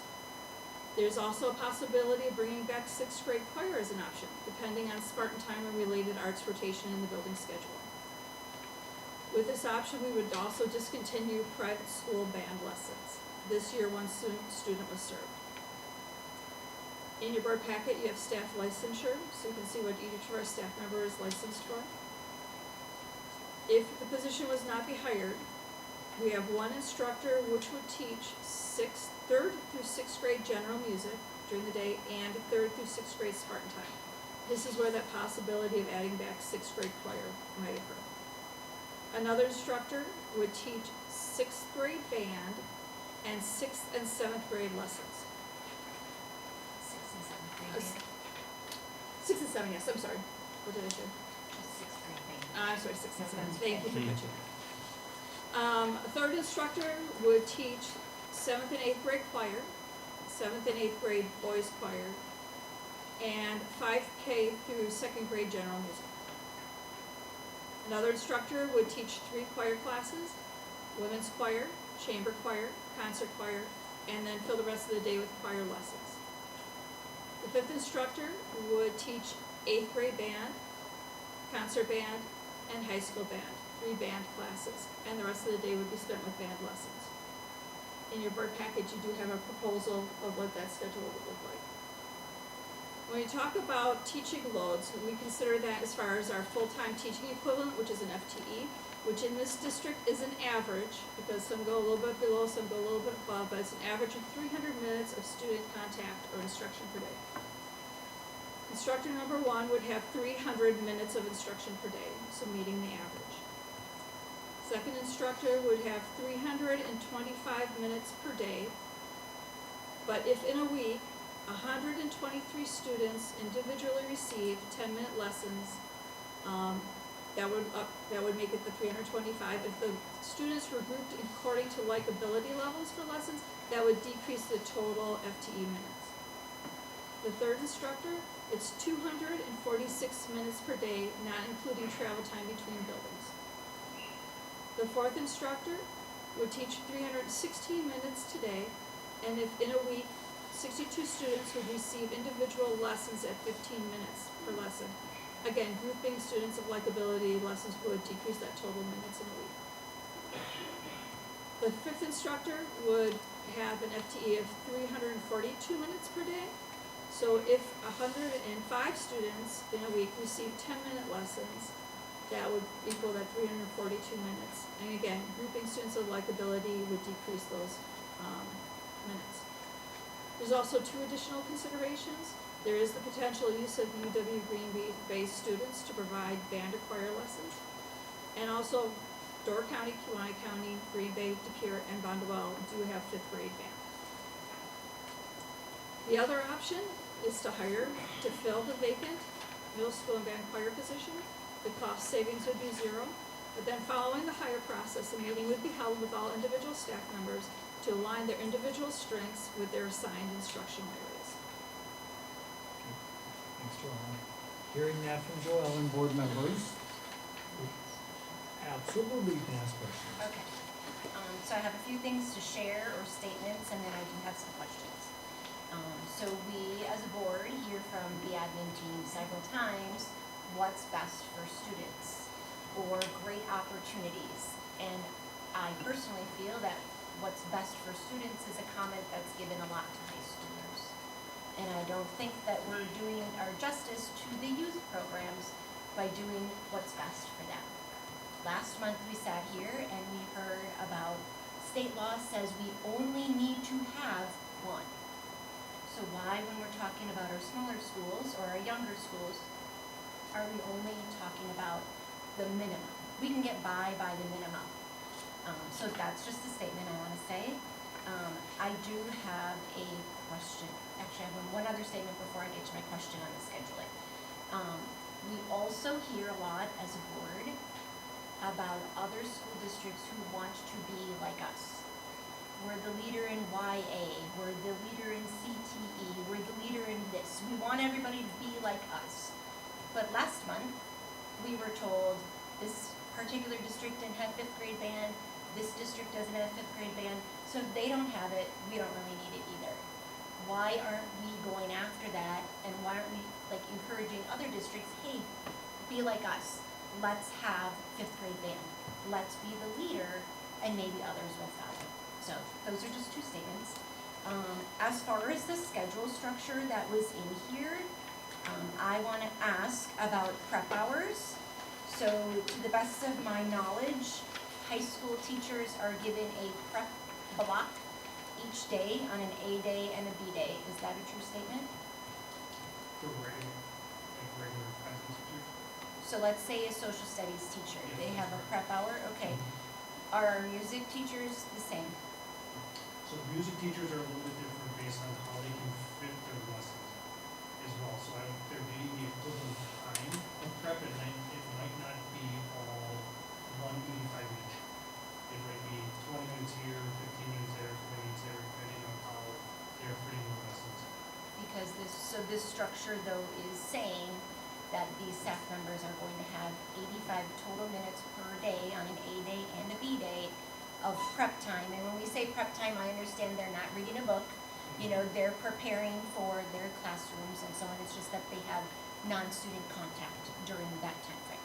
Correct. So I look at like where the FTE was shown. A teacher has 300 minutes of FTE on a daily basis. If you look at the high school, the way that this schedule is laid out, if it was, one would have 316 minutes, one would have 342. So while it's over, if they would chunk lessons, so if you've got 4 students at the same ability level and you put them together, that brings you down to the 300 minutes a day, which would be similar to what other content area teachers are teaching.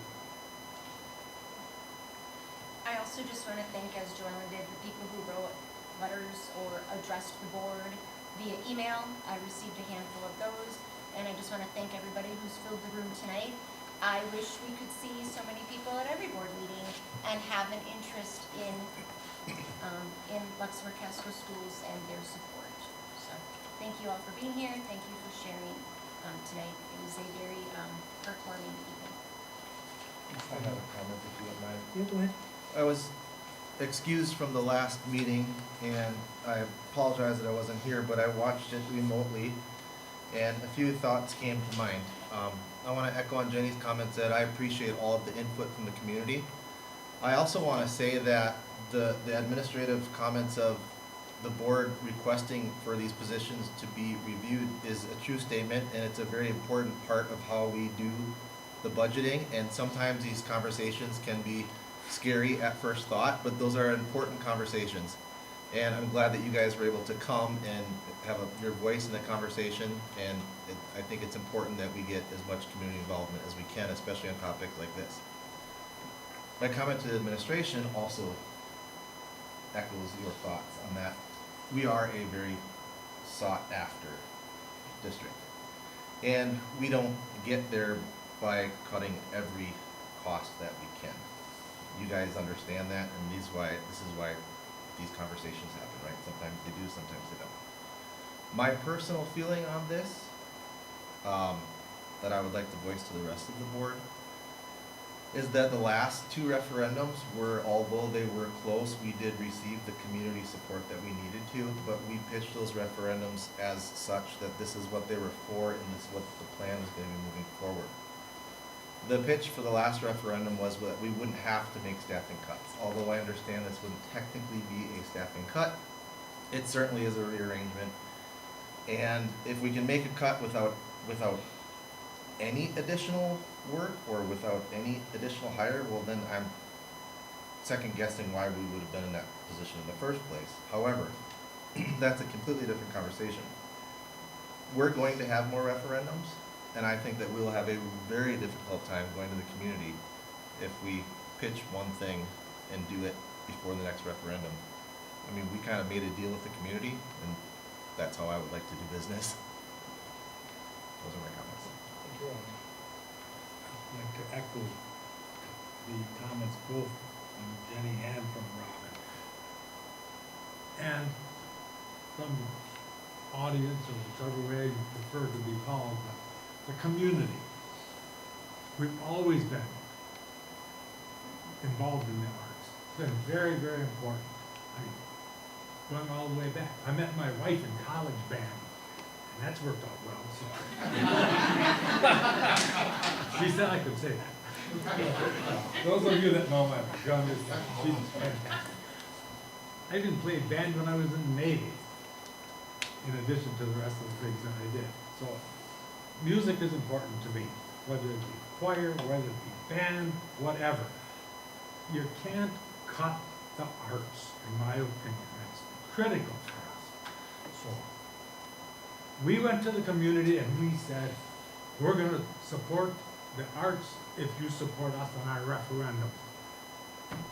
I say we keep it as is, and community, please stand with us on that. Thank you. Any other board members? I guess, from what I'm hearing from the board, I guess I'd be looking for a motion. I'm sensing the board wants to keep things going and hire the position, but I'm not speaking for the board. I guess that's a motion that's gonna have to come from somebody. I'll make a motion. Oh, go ahead, no, you should make it. I'll make a motion to fill the position and carry on as normal.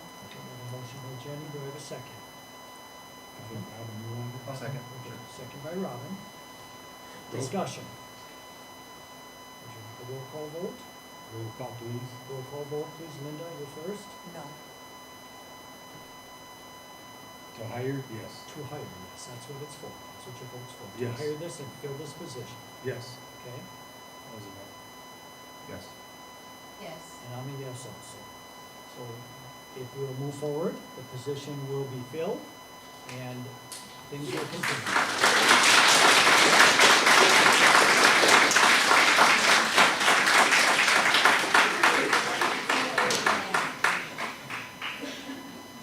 You guys are all welcome to stay for the next part of the meeting if you want to. I'm feeling many of you want to get home, so you're welcome to leave if you want. Once again, thank you for being here. Next, we're gonna move on to discussion slash or approval of filling a vacant intermediate school librarian position. So, Llewellyn, you have some background for us?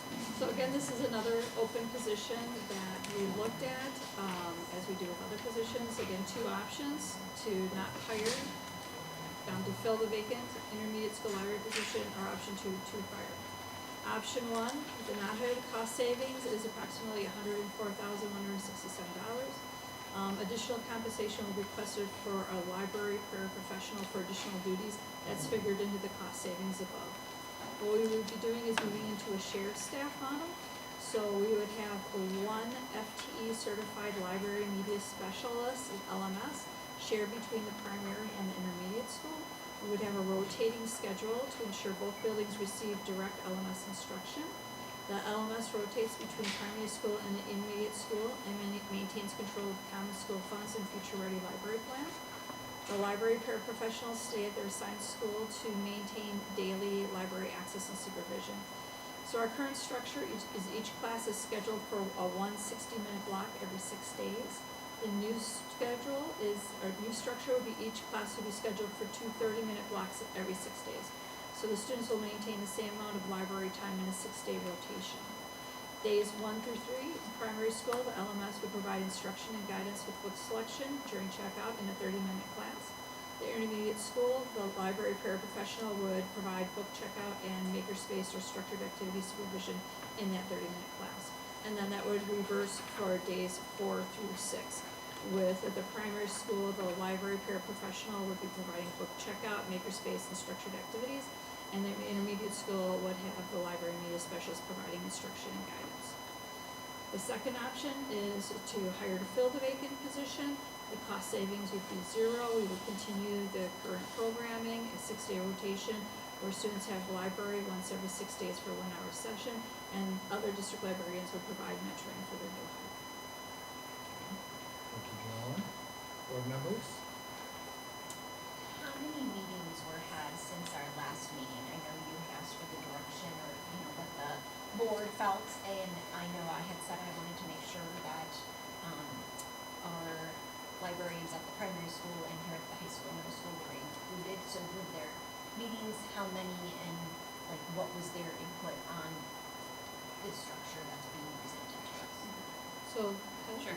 So we had a meeting with them and the whole admin team as our first initial, similar to how we did the music one, and then we broke off and Pete and I ran a meeting alongside Kyle with that same group of librarians, and then Dasha and Tanya and Karen. Oh, sorry, Tanya wasn't there. Tommy was, Who else were missing? Karen. No, Karen was there. Karen, Jackie was. Sorry, thank you, Jackie. So we had them for the second meeting. The second meeting really stemmed around creating the proposal. Our proposal was a lot more in-depth, but obviously for a board packet, we're looking at a condensed, concise version of it. But they did get to view the proposal that was in the packet prior to it going to all of you. Okay. We had conversations around like what would the schedule look like, what would aligning our two building schedules look like in terms of our related arts rotation to ensure that we'd be able to pull this off and try to find time for common prep. We talked about a lot of other pros and cons and things that we would need to consider if the position's not filled, like all the extra duties that our library support people take on currently and how we have to adjust that to ensure that they're able to meet the full duties then of what's expected of them. The other thing I would share with you is they actually brought in two plans. One is if it stayed the same, what it would look like, and they actually brought in an actual idea of how you could solve the problem if one was reduced. So I'm very thankful for them that they're thinking outside the box. That's all we asked them to do, and they provided two different ideas and so you can tell that from a leadership perspective, they're very strong employees and understand the big picture, so. So there were 2 meetings since the last meeting. How many meetings were held before the last meeting? When you guys got together as an admin, Yes. but you didn't have any meetings with the staff at that time. So how many meetings before that March board meeting? did With the admin as team- well? Yeah. get together? Before the March? I mean, every admin meeting that we have, we've had discussions, at least recently, about what we're going to need to do moving forward or possibilities of things moving forward. So I don't know that we have a direct number unless anybody on the back there has one. Because prior to the March meeting, there had been meetings with the music department staff. They were already included before the March meeting. So I was just trying to compare why one position, was including the larger group and the other one was not. And I do think, and I was just talking to Dash about this today, regardless of the decision that's made, we have work to do. Whether we fill or we don't, we have some really great things that we're gonna have to implement and change and modify to meet our new needs, whatever that may look like with a new person, or with the changing in staff where we have a part-time person, an LMC person, a librarian, alongside our paraprofessionals, so. It's a lot of good ideas going around, but regardless, there's gonna be change coming. Other board members?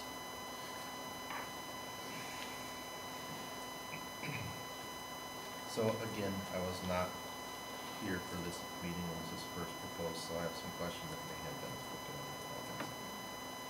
on. And I'm understanding this, that the amount of IMC time will stay the same in a 6-day period. So the staff members that are handling this now, do they have extra time in their days? Is there, like, if that's where what I'm missing is how can we cut a position and it doesn't make an effect? Because also in the last meeting was the 3K, 4K thing, and it would be, I'm like, well, okay, so let's say we hire this person for the IMC, well, does that mean that there's extra time now too? Because maybe we kill 2 birds with 1 stone and we combine something or whatever, but I'm missing the part on. There's two full-time people in the library every single day. So In like my there's two building. in her There's building. a full-time librarian and a full-time support person. And in Pete's building, there's 2 part-time aides and a full-time librarian, currently staffing wise. So the way our structures are, I keep hearing him whisper. What He's I ready. was gonna share is where the difference is, I think, that you're talking about or asking is the library media specialist would have face-to-face time with the kids, only half as much as what they have now. The kids would still come to the library the same amount of time, but they won't have that library media specialist every single time. Gotcha. Does that make sense? Yep. So I guess I'll clarify a little So more. there is a difference. I think Their that's FaceTime in the I think library is that's a difference. what you were Okay. getting at with where. Yep. Okay. As Sounds Joellen good. mentioned, our current structure is that our students have it once every 6 days for an hour. Obviously, the first chunk of that hour is instructional time devoted to and by the librarian, and then that second half is checkout focused, exploration of books, things like that. That's where our support person comes in to really support that portion of the library. They obviously help interact with the instructional piece too, but, so the structure identically, or it's almost identical, it's just broken up differently, and obviously we're utilizing staffing differently if the position was to not be filled. Does that make sense? They would have the same amount of time in the room, but less face-to-face time. Less direct instruction. Yeah, Yes. Mhm. okay. So there would be less teaching Yeah. aspect than, at the high school / middle school, what is the structure? Is it a full-time aide and a full-time librarian? There's a full-time librarian, and there are 2 part-time aides.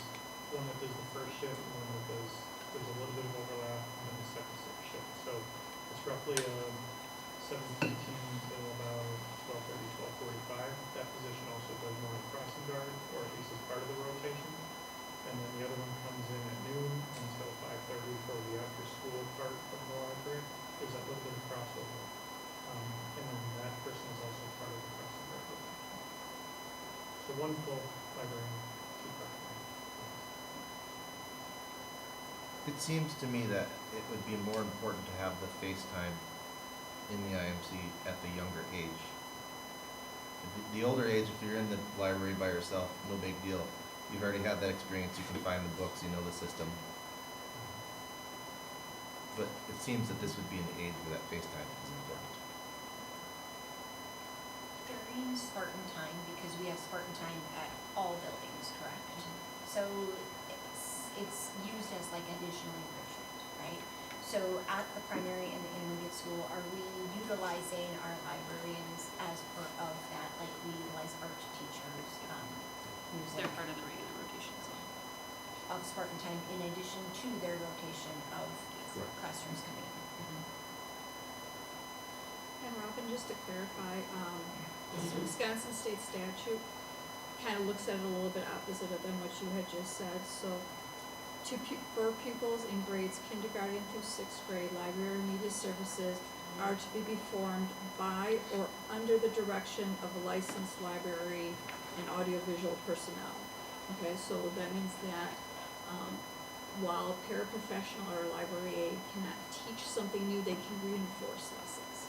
So the lessons will be by a library media specialist or a classroom teacher if the paraprofessional was helping to support that lesson. But then for pupils in grades 7 through 12, library media services are to be performed by a licensed library and audiovisual person. So that's a little bit opposite of the way you were looking at it.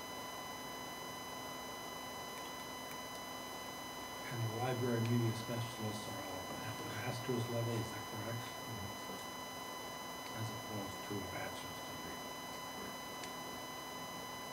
I can't speak to Pete's building. In ours, a lot of the instruction that occurred mimicked what happened in the classrooms, and that's where, from an instructional lens, Dot should be able to continue to promote that teaching, because she is, or would be mimicking a lot of the practices, again, that we have in the classroom, like research-based things, specific projects on topics that they're working on in the core content area as well. But that also limits it limits to just reteaching what was already taught in the classroom. Only when it's Dash's time only in the library. Correct, if Yeah. it's a para only or a Yes. library aide. Correct. Whereas a licensed teacher could teach. And what we are looking at replacing is a licensed teacher position. Is there possibly a hybrid solution to this? Could we fill this with somebody who is there giving FaceTime, can help the kids with the things that they need, that is at a different pay level, or is this just a bad idea? It would be a different pay level. It's a couple different things. So one 60-minute session, that's a long time for kids to be in the library and focusing on one thing, especially when they're a little bit younger. So having 2 30-minute sessions might be a little bit more opportunity for kids to have focus. And when kids are in the library, part of their time is, book selection. And so do you need a licensed teacher to help kids with book selection? Or can a paraprofessional library aide help with that? So is that the best use of time? is your question, do we need to hire a full librarian for this position, or that we Correct. we can hire a person that has a teaching license? Obviously, you want someone with a strong Yeah, library but it would, then the kids would background. still have the FaceTime in the library. We would save some money on the position, right? Or no? I think it's dependent on the person, right? Okay. It's Okay. dependent on that person, years of experience. I guess I just keep coming back to this same principle that I'm trying to withstand, is that if there is a cut and we went to referendum saying if we get the referendum, then we don't have to make a cut. I really don't wanna go back on that word. I'm trying to find a way to do the best thing for the budget, but again, this is why we have these discussions. If it doesn't work out for me, then it doesn't work out for me, so. The individual retiring is obviously at the very top of the pay scale, correct? I think so. Yeah. I mean, years of experience, Yep. the degrees beyond her bachelor's and so on. So it is very well possible that we posted and you may hire somebody who is very new and at more of an entry level salary. The same is true for the band position too. There's gonna be a slight savings involved in a particular position. But if it's like, as presented, we would be hiring, you're talking about looking at hiring someone at the master's level, No, as opposed to. we wouldn't have to. That's what I'm trying to Yeah, determine. we can Is hire it someone with a teaching license. with a teaching license as opposed to it's, Yes. okay. We have the Good. option of somebody that does have that master's level with a library media specialist license, or somebody that has a teaching license. And with the two library media specialists that we still would have, if someone were hired at a bachelor's level instead, how would that impact the instruction that the students would be receiving? I think we would need to ensure we have a high quality candidate that again has a passion for like the library and Right. reading and books. So then from an instructional standpoint, hopefully no impact because that person really has a passion for that position. Right. Marilyn Johnson made the switch from teaching English into the library. So if there was a vote to replace the position, the candidate you guys would be seeking would just be somebody with a teacher's degree? I don't wanna make any promises, right? We always look for the best Right person. candidate that is going to be the Right. best for our building, our Yeah. students. So I Okay. wanna make that clear, right? I Yeah. don't wanna promise anything, but Yep. Okay. What's the time frame that's necessary? Does this something, I'm wondering if we could table this to next month and get a little bit more details, information on the Ideally, no. hiring. Pardon? I would say ideally no, only because we're right in the midst of hiring I season. understand Yeah. that part. That delaying it might make it. And what I will say as a benefit right now, again, in our building, we have that open third grade position, a fifth and a sixth, and our pool is bigger than it's ever been, at least in the last many years that I've been here, so that's where I would hate to push it off another month because people are out seeking opportunities right That now. time of year. Yes. And you may come across the right person in a different, so we can take advantage of that if it happens. So that's where it's hard, the decision ultimately should be made. Question, if we keep this library position, how would that affect the digital learning later? That's not a question, that's above my pay scale.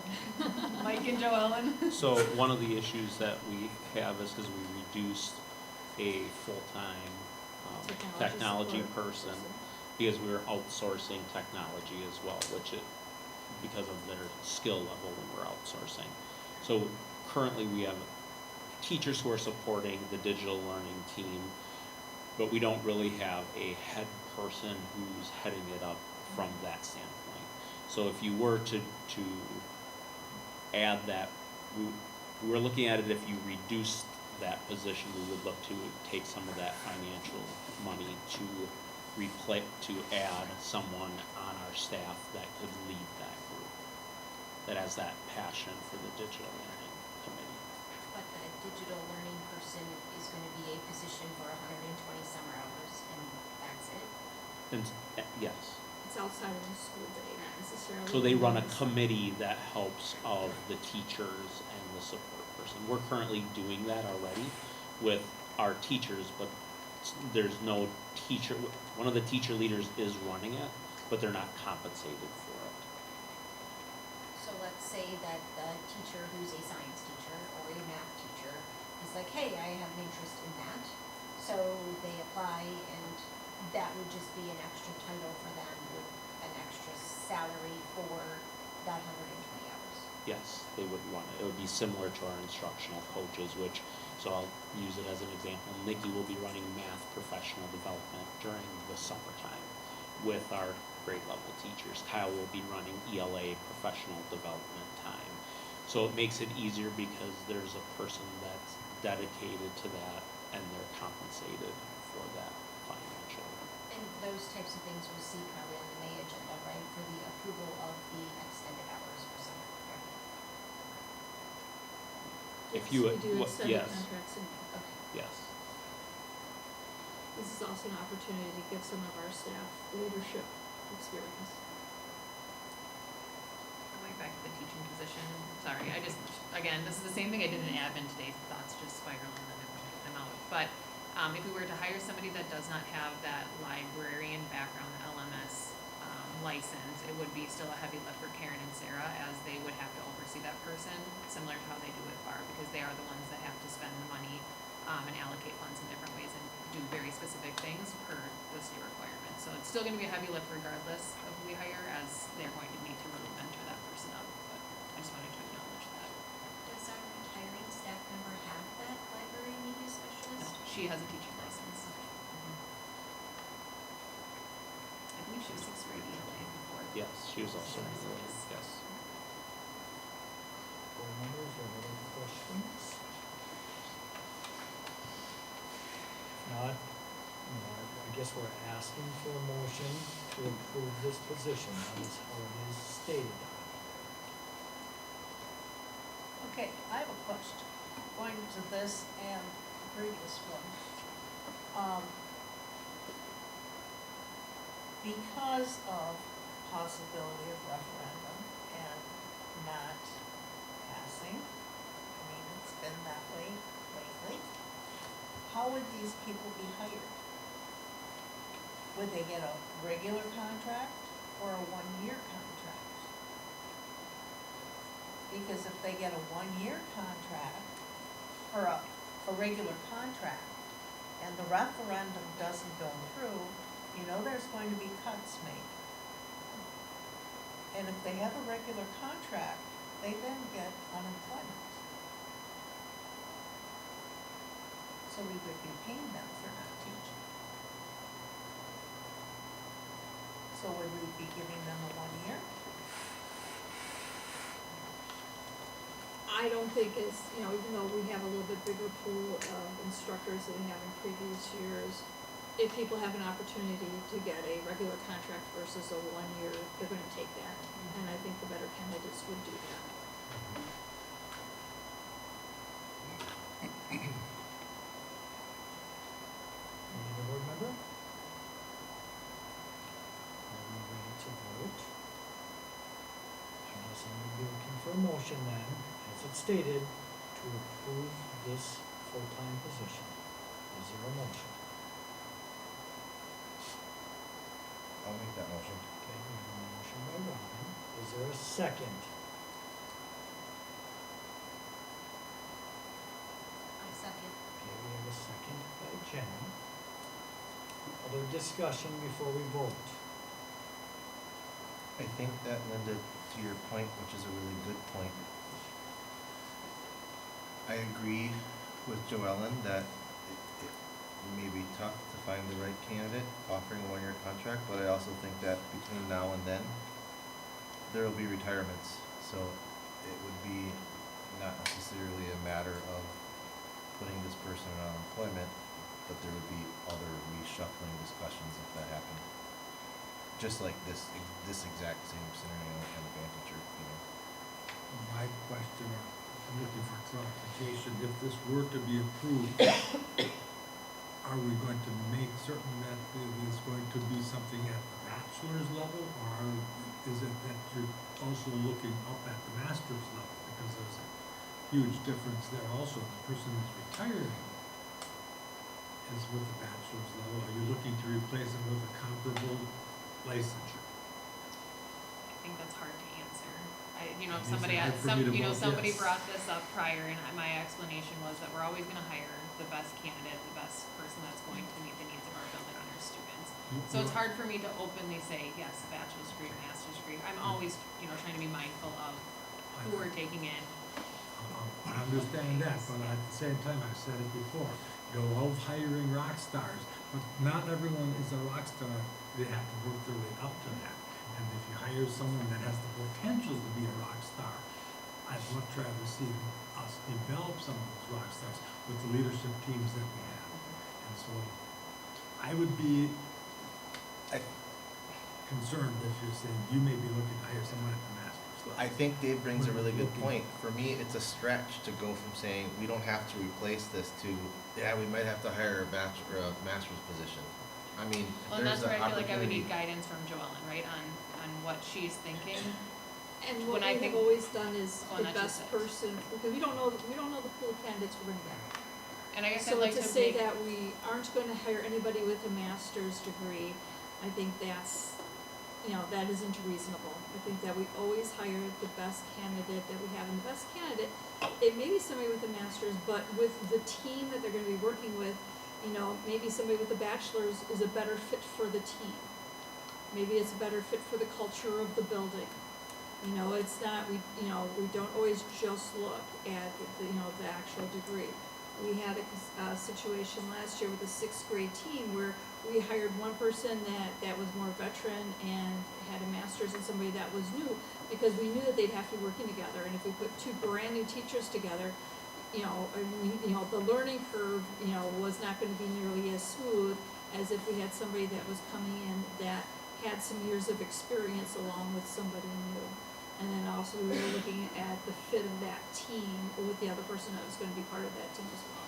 So it's not just looking at their degrees, it's looking how do they fit and what are the individual needs of the team in that position. I look at it from the point of view, again, keeping our community in mind. They supported us, but they also expected us to be fiscally responsible, and that's where I'm coming at it now. And I understand your point of view, but I also on that same situation last year, I thought we could have possibly moved someone from a different, like fifth grade to the sixth or whatever, and have, instead of hiring again a rock star at a much higher cost than if we would hire two potential rock stars and let them grow with our current rock stars again. I'm concerned about saying, okay, community supports us, but they also expect us to be fiscally responsible, and that's my concern now. I feel also that if we have the ability to operate without filling it, we have the ability to look for a long time. Which means that if we look long enough, we could probably find the right person and save on budget. I guess what I would like to acknowledge, and it's the same thing I said last year, I'm probably one of the more fiscally responsible people in the district, and that's just because I pride myself on looking at the money. So I do always consider that. It's hard for me to openly say right now that this is exactly what is expected, again, without, having further conversation with Joellen. So I'm not saying you're wrong. But if it's posted as with a bachelor's degree, that would automatically tell the applicants where we're sitting, or where you're sitting, the district is sitting. Not necessarily. Can this position, if it's approved, be put out, interviews be had, and the administration come back to the board? I know they're supposed to come back, but there's times, in the past at least, the person's already hired before the board has a final approval. So can this be done a little different, that the board can then discuss your choice before they're given the position? Is that time frame possible to try to meet halfway in the middle here? We have a little more say, if we want to use those words, the board, of your choice, of your applicant. I think, Go ahead. I would say, I think possibly, right, if I can get it posted quite literally tomorrow, and we hopefully get applicants within the next handful of days, similar to our other positions, and I can get interviews turned around, possibly, because I would want it on the next board packet, as early as the next board packet. I think if I had to wait to tell that person, like, hey, I wanna hire you, it's April, 29th, but I'm making you wait till June, 19th, whenever the next board meeting is, that's gonna be a hard fill. Most people are gonna say, hey, I can't sit on the line and not know. So- Would it have to be even a regular meeting in which it gets approved? Could it be something that we say, well, you send us a really great email, your synopsis, we do it in 2 weeks? We'd have to schedule a have to special board schedule- meeting. Right, a We'd have special to board get meeting. together as a group to do it. I don't think anybody would even wait till the May. Yeah, If it's, That would be my concern, is I don't think Yeah. that they would wait if they have another offer that they know that they're going to get. I think If too, I they're mean, looking you're, for a you're job. making a decision without being part of the interview committee. So you're asking to, you know, without seeing the gamut of the other candidates, you know, what are you going to be basing your decision on? You know, a resume? You know, that's one piece of the interview process. The other part is, again, you know, how they present themselves, how they interact with the interview team, how they're, you know, how we see them fitting in with the rest of the team that's already existing there. And, you know, how would you get that knowledge and make that decision? I agree with what you're saying 100%, and I hate to even throw this out there because the board either trusts you guys to be fiscally responsive or you don't. Because honestly, if you came back and said, okay, we found this really great person and they have a bachelor's degree, you'd be like, yep, no problem. But if it was like, oh, we found somebody in 1 week and they have a master's and they're gonna be way more, we'd be like, well, I think that's what the board is trying to avoid.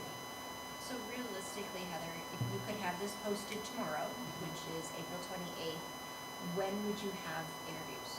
Like how long is an acceptable time frame to say, hey, I just saw it on Wecan and I'm going to apply. How long are you going to accept applications? for the third grade position, we let it sit for about a week and a half to 2 weeks. I will say though, so at the end of 2 weeks, we had 22 applicants. By the end of interviews, so that third week, we were up to 34. So like, that's what's really hard, right? But is- yet we had no recommendation yet for the third grade teacher. I just offered, so no, we're not at that point yet. Okay, Um, because our board meeting is exactly 3 weeks from tomorrow. Right, So I I'm not feel that looking the at- regular board meeting fits your timeline. For the next one, for the library position. Correct. Yeah. Like I said, I think it's possible. I think it's going to be a highly desirable position from how I've heard from my own staff members about their own interest in it. Again, that potentially opens up another position if by chance we were to hire internally. I think it's possible. It's gonna squeeze my staff pretty hard just because we're also interviewing for 5th and 6th grade next week. So it's just we're gonna be, tight knit for the next 4 weeks really. Curious, what are we hiring for 5th grade? Emily Borkenhagen, she took the digital learning or virtual learning At coordinator another position district, at correct. another district. So then I also saw on the website though that we're hiring for a 6th grade teacher. So yeah, I guess So- I just outed that one. So yeah, I we hired assumed that- internally. I assumed that Yes. meant, so we're not technically, we don't have 2 spots, we only have 1 then. If a We 6th hired grade internally EL to the 3rd grade position. So we had Kathy Okay. Nelson's 3rd grade math position, we hired internally for that. We have open 5th and 6th, Okay, yes. so That will one be of the next. 6th grade teachers that we just hired last year then is leaving after 1 school year. Oh, they're transferring. They are transferring to a different position within our building, and I can provide more justification at okay. that time. It's all Gotcha. good things, it's just preference, best fit. If I can just add one thing to what you guys are saying.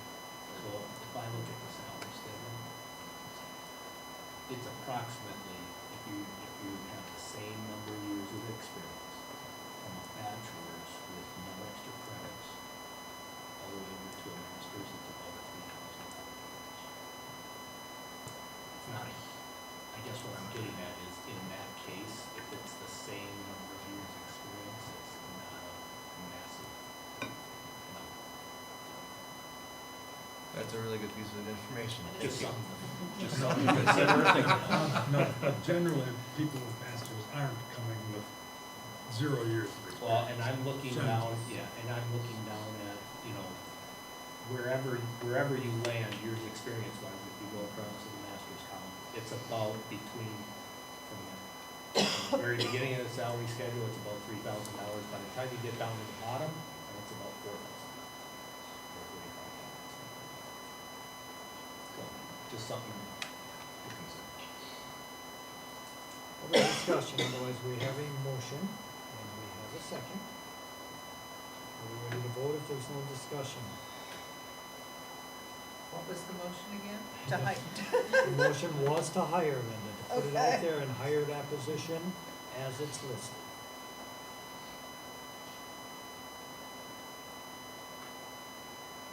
Are we ready to vote?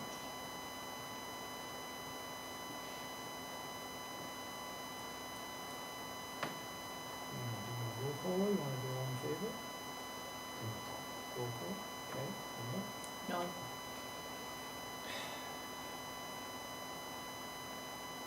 I'm gonna have to go more on this one. No. Yes. Yes. You can go yes also. So we have, support, right? Yep, so if It's gonna. Can I make a new motion? it fails. Can I make a new motion? Make a new motion. To fill the position with board approval, as we discussed before, whether it works out in the May meeting or June meeting or whatever. Will that make a difference? I'm not sure what you're asking. What I put the scenario out there, that we get it posted, we have the recommendation get to us before we offer the position to that person. If there's a budget savings there and we can see what it is, then we make the decision at that point. So that's the motion, I'll second that. So can I just ask a quick question? Just Go ahead, Mike, yes. So the chances if someone moves internally into that position, then you're going to push that internally in, and then you're going to approve that in the May or June board meeting, and then they have to repost to hire a classroom teacher, which then you're late in the season to hire. I'm not saying yes or no, I just want you to have all the Putting it up to information. more money anyway. Right. Yes, to Rebecca's point, right, that it's just trading a salary for a salary, potentially, especially if we go internally, which I would like to preface, like my motto is that everyone has an equal chance. I know in some districts, internal is the only expectation. I don't wanna ever limit our pool, so I will always post externally and take truly the best group of candidates, hopefully some internal, some external, and then from there, that best person is going to get the position. I just wanted to share that thought process as well, so I apologize for that. Okay, so does that change what you're asking me? I'm hearing Mike say that.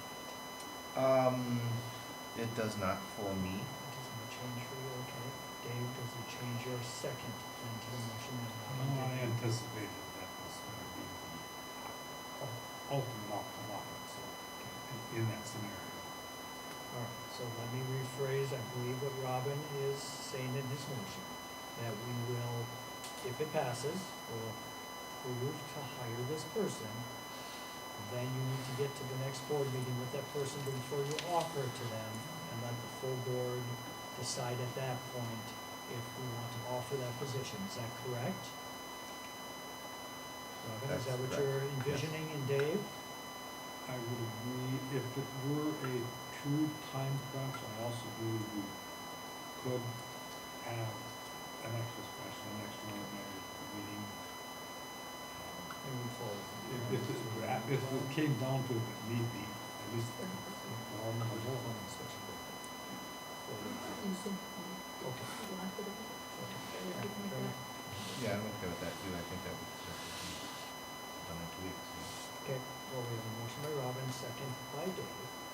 Other discussion? Is your motion for the special board meeting? No, not No, even there not yet, even, John. no. Just to let them post this position and still let the board see. So, Linda, are you ready? Yeah, I'm ready. No. No? Yes. I'll say yes. Yes. Yes. And yes. So, we met a little bit in the middle here, let's see what we can do, and hopefully try to work this out for the best of the school district. Okay? Thank you. John, is this high on any of that? If it's, It's stable. Next will be discussion / approval of library aid full-time job position. Who wants to speak on that? Joan? We don't have a full job description for a lot of our positions, so as we were looking at changing some positions, we've developed, job descriptions. So this would be the full-time library aid job description. Makes sense, all the board members? This is the only one we don't have a job description for? Or will discover others and each You're gonna board discover meeting others. will, All of we'll our see job one. descriptions are outdated. Okay. And so they're slowly going to be updated. Do we have a motion to approve? I make a motion. Motion by Linda, do I have a second? I'll second. Second by John, discussion? All in favor say aye. Aye. Opposed? Motion carries, thank you. Next will be discussion / approval of digital learning leader position. Mike talked about it a little bit here, so who wants to run the ball? Sure. So part of it is I oversee lots of different areas. If you were to choose to not fill the position, we were going to use the cost savings to purchase that. So I don't know if they currently have the budget to pay for that. That's a Rebecca question or a Joellen question. Only because, and not to put them on the spot, but our goal is to provide leadership in that specific area to if you were to not approve that position. I still think it's warranted because we don't truly have a teacher leader in that position, or a true, Scott Waldo is not a teacher, and that's not a slight against Scott, and neither is David Lucky. They're IT people, they're hardware, software people versus the people that are currently running it. So the person who's currently supporting that, a lot of that is like a Sarah Monfiles, who has a lot of expertise in that background currently, but she is was not compensated for any of that. If we were to, if you were to approve the position, we would post the position just like we would post any other position as well. So that's the background on that one. A few IT department people ago, this kind of used to be covered, right? Like Corey Rondon, I feel used to be like that type of a person, and then I feel like one time a question was brought up to like the next person who replaced Corey, and it was like, well, I'm new to the IT, but I'm not really him, sort of. So roles or some, or. Yes, so the prior person, after Corey, the person in that role did work on computer science, curriculum development with our computer science staff and supported that. But when we did not replace them, then that kind of diminished in that role. Not as in a good, bad, or indifferent, but as we were having the conversation internally as an admin group. As you know, AI and all of those other things are taking off. We're just looking for someone to help lead that whole world. So this is gonna be done during the summer, am I correct in understanding this one also or not? No. Well, let me paint the picture for you to share with you. So if I'm the person who's leading it, I'm gonna take my time to prep our agenda, figure out exactly, work with the teachers, and then I'm going to lead and facilitate that meeting. And in that leading and facilitating that meeting, then it's gonna create outcomes into what work are we going to try to push into the classrooms and support them. During that time, there's also going to be in-service time, so they are providing training to the teachers during the summer as well. So there's times where the people are providing and supporting that leadership for our high school teachers and our intermediate school. There's already sessions planned this summer to do that. In addition, during in-service time, during August, that person would help lead that portion of it. So like if I needed to do in-service and I don't have time to prep because it's an add-on role and I am you said it, science teacher as an example, I'm prepping for my own science. So this would be to pay for them to prep outside of that time to be able to, so that would be whoever's responsible for them on the administrative team would support them. It's not any different than when I'm working with Kyle or Nikki. Sometimes Nikki wouldn't have time where I would support them, where they would get time outside of that to prep. And so then during in-service time, they would lead that in-service. So when we're tasking teachers to do more than what is on their daily schedule, just because you approve 120 hours doesn't mean that they're going to use 120 hours. It depends on the flow and how it would roll out. Did I miss anything? What is the curriculum rate?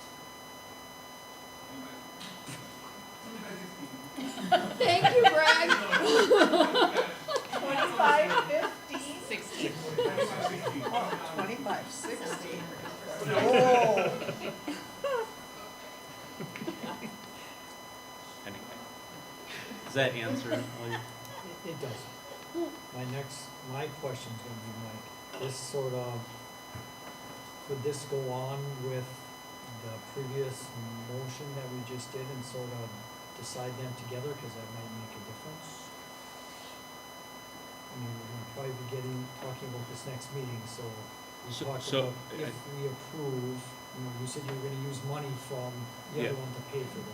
So the answer is, you're asking, can you table it? Yes. And the answer is yes, you could table it, and then based on that conversation, when we go down the road, we can look at how you'd wanna handle it. That is, because I'm looking at a position like this is going to be an internal candidate, if that helps you understand. So the answer is, do we need to fast track this? The answer is no.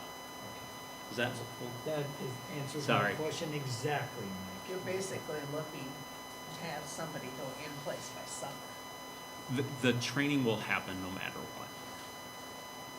We'll continue to do that. We just want to honor and value people who are going above and beyond and leading things in the way. And number two is, I would tell you that there are a number of other districts that would love to hire some of our coaches because of the strengths and the skill sets that they have, but we won't let them leave the district, and they take great pride in what they're doing here. So growing our own is very helpful.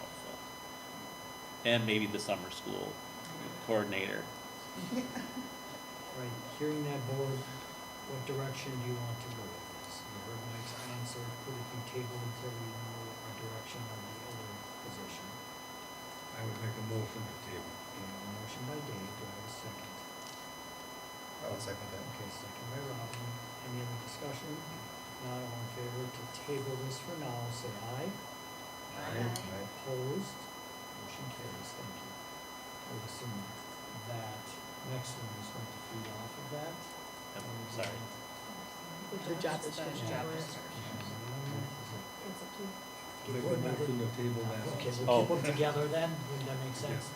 Yeah, that makes sense to me. Alright, Dave's making a motion that we table, the job description for the same position, so do I have a second?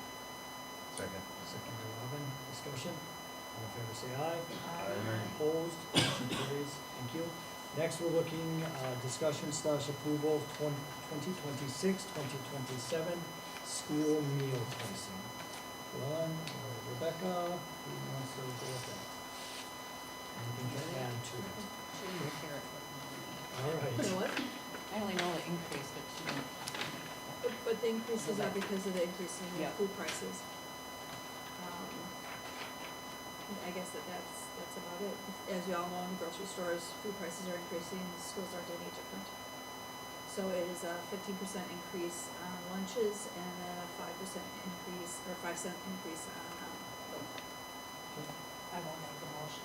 Motion by Linda to approve, do I have a second? I'll second. Second by Jenny, discussion. All in favor say aye. Aye. Opposed, motion carries, thank you. Next, we're gonna move on to discussion / approval of pilot Spartan Scouts program. Yep, so this, we had a group present to the board, in pretty detail at the last meeting, and now we're kind of coming back to ask for that approval for us to run that as a pilot program. Remember, it would be at a cost to the families that participate, we'd be charging a tuition which would cover the cost, so we would only run it. We'd have registration set, once we hit that minimum number in order to hire the teachers, that's when we would actually post for the teaching staff to be able to cover it. So we'd be transparent with our families who are registering, that it would only run, and we would have a pretty short time frame. We're looking at trying to have registration closed by the end of May if it were approved, so that it'd be a pretty tight turnaround, because we want families to know whether or not they can rely on that care or not, so.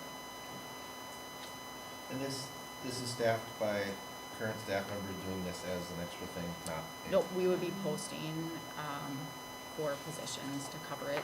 It is not a teaching, it would not be on a teacher's salary, so it would be a separate rate, because we're not required to have a licensed teacher to run the program. And the program and the salary is only paid if there are enough for enrollment to support the salary and all of the expenses. Correct, so our plan is to run registration, get a commitment to from enough families. Once we have hit where we know we will at least recoup our cost, that's when we would actually post for those positions. Do you know what that number is?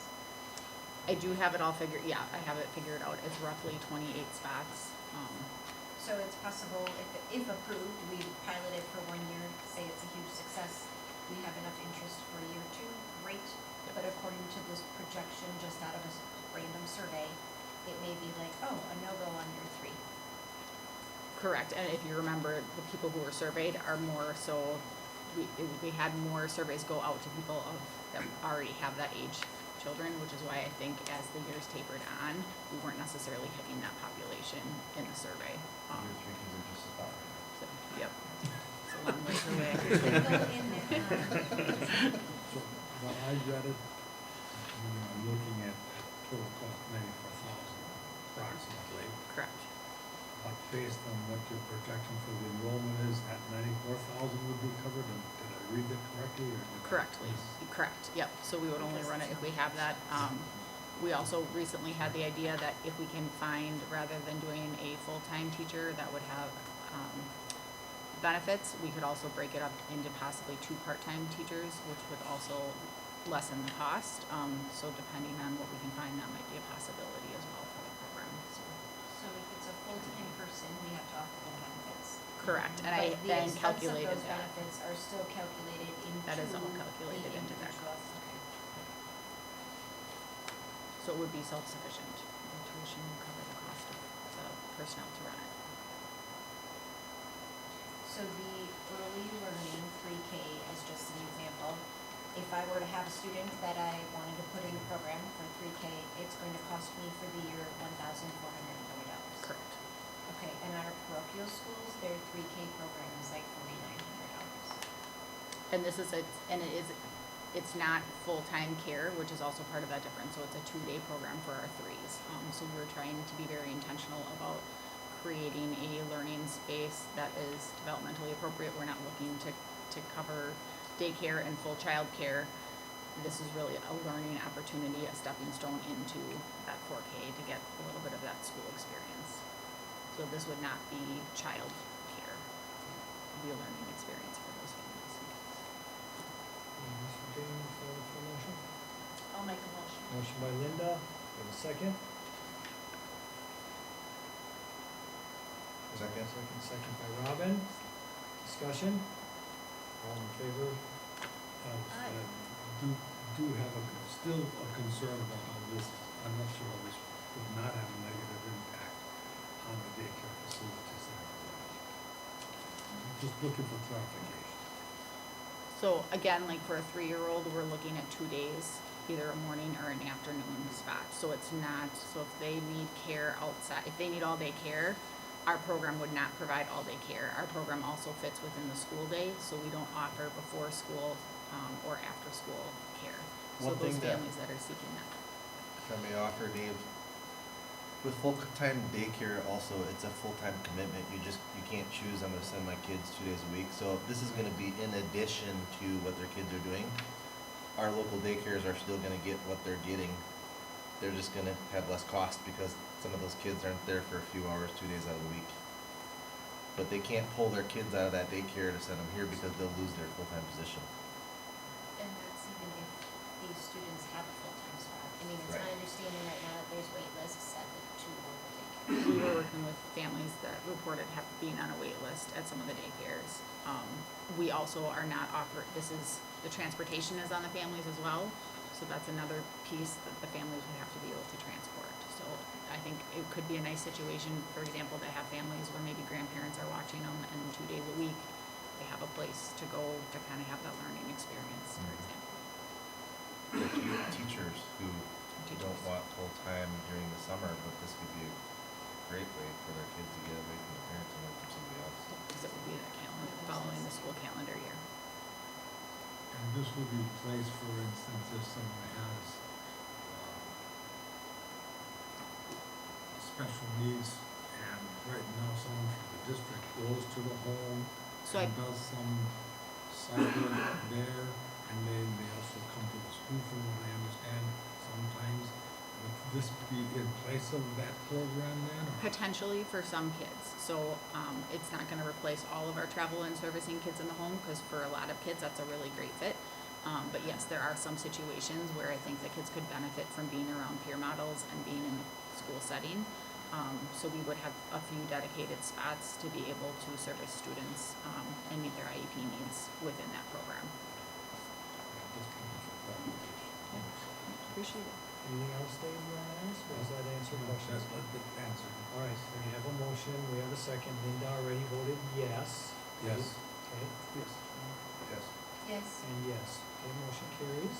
Thank you. Next, we're on discussion or approval of teacher contracts for 2026-2027. Joellen?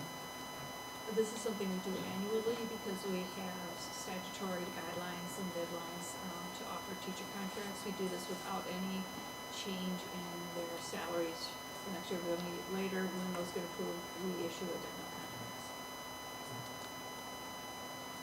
Do I have a motion to approve, board members? So moved. Motion by Dave, do I have a second? Second. Second by Linda, discussion. All in favor say aye. Aye. Opposed, motion carries. Thank you.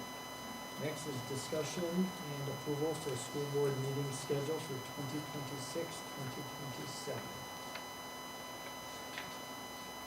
I have a question of why the November 18th, March 24th, and May 18th, moving those to the fourth Wednesday, two of them on Tuesday, one to the fourth Wednesday. Just a question why. Okay, question on the November one though. It says third Tuesday, November 18th. November 18th is a Wednesday.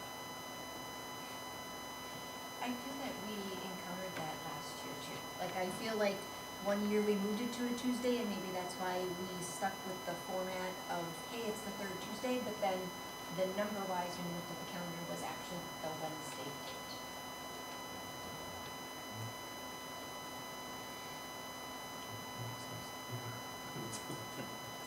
When I did think we that we did this past November, when did we date? Right, I think that there was a conflict with a board member, and then that's why it went to, November so. 18th would be the So fourth if we keep Wednesday. So the this 18th, you year- just wanna change the word to Wednesday versus Tuesday. So 2025, Tuesday was the 18th and it was the 3rd, so that seems like it's just a carryover from last year, or this past year. And the 18th is a Wednesday. And the 18th is gonna be a Wednesday, so it should just be 3rd instead of Tuesday, it should say Wednesday. Okay, so the number day is correct, just the day of the week needs to get there. Correct. I believe the January date, we do it a week later because of the convention. Correct. Yep. And in March, we do it a week later because the third week falls the week of spring break. Correct. And the 18th is probably For because graduation. Yep. And April, we do it the last week like we are now because of the Correct. election. Well, you're looking at your schedule, I don't mean to complicate it, as we are on a time frame with this, but I will be over the country for June 17th. You can have a meeting without me, it's not a problem, but June Oh, this June? our next board meeting, next one. our next one in May, I'm sorry, May 19th, Oh, that's what I meant to say. So we have an option if you want to switch it, so I can be here, or you want to run it and have Alex run the vote. I will be leaving on the 15th and I'll be back on the 22nd. So that whole week would be with me. So can the board meeting be moved up, or does that not work with bills and with other things? Conflicts with other things? Although we could just do a lead covering position. That's what I'm asking, is that gonna give you enough time? or is Sorry, that could you just- repeat your question? Okay, my question is, we just talked about moving that position Yep. and getting it to the board for the next time. We're gonna post it immediately. I literally just got the posting done, so so Okay. I'll just have to talk with Jennifer tomorrow to Perfect. get it posted, yeah. I'm asking, you're supposed to meet on the 19th, Tuesday, the 19th. Can Yep. it be moved up to the week before, or is that just me waiting? There. That would be too a week much. and a half, that's Yeah, fine. correct, it would be too quick, And if we do it a week later, that'd be much better, actually. I'm just asking options for the board. Yeah. Once again, we can. I think a week later is gonna be much more feasible for me, looking at the calendar Okay. without having to run a special board meeting. Board members, remember Monday, the 25th is Memorial Day. So check your schedule and see if there's an option to move it to that.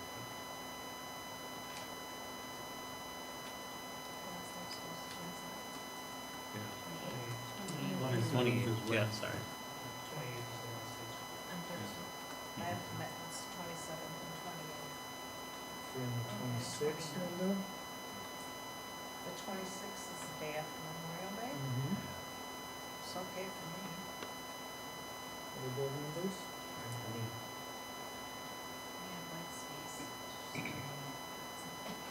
I just throw it up right now. Just being Are you honest, talking sorry. about what, 26th? Moving it to the 26th, yep, 1 week later. For me, my, Day after Memorial. day after Memorial Day, to be refreshed and ready to go. I can make it work, I don't All right. know. Judy's gonna let me, but I'll make Yeah, it that work. works, yes. Is that okay then, board members, that that'll be one of the changes I'd ask for. My next question is going to be, we're correcting the date from, that November meeting, the day of the week, to correct that for clarification. It's not a Tuesday, it's a Wednesday. It is at the middle school. That has been something that I did way back when I was on the board, because we were trying to keep everyone in Casco feeling like they were involved in the community. I don't feel that's necessary anymore, in my personal opinion. They've accepted that the middle school is not there anymore, and it is a different setting. So if you're strictly doing that to keep peace there, I don't think that's necessary anymore. I think you can move everything back to really what it was anyway. That's my only say on that, but that's completely up to the board. I would have to say the individuals who attended that meeting are the same individuals who attend here. Yeah, I agree with that. You're set up here to do this, it's less work. You have the boardroom ready here, so Funny enough, the last one there, we had audio problems. We did, yeah, you can hear But anything. you did not freeze. Yeah, you did not get cold. No, it was warm. Was that the hot one? Yes, That's- oh, we were That was cooking. hot. It was 84 degrees in there. oh, I would also be okay with you'd be okay with just stopping that with the understanding of what the purpose was at that time, which I don't think is necessary. Okay, that's the two changes I'm proposing. I guess there's three. The date, we gotta change the day from Tuesday to Wednesday, and then the location will be back here. Is there anybody else that has conflicts with any of those dates? If not, I'll look for a motion to approve with those changes. Do we have a motion? I'll motion to approve. Motion by John, do we have a second? A second. Second by Robin, any other discussion? All in favor say aye. Aye. Opposed, motion carries. Thank you for accommodating me on that. Next, we're moving on to, I believe this is physical therapy, correct? Correct. That is, all Yep. right. Do you have anything you want to say about the No, we've been agreement? contracting with Michelle for a long time. We get great service from her. I would recommend continuing that, and we've got an updated contract for the board to approve and sign. Do I have a motion to approve? Make a motion. Motion by Dave, do I have a second? Second. Second by Linda, discussion. All in favor say aye. Aye. Opposed, motion carries, thank you. Next is approval of a donation for LC Soccer Club Incorporated. Anybody have to speak on that?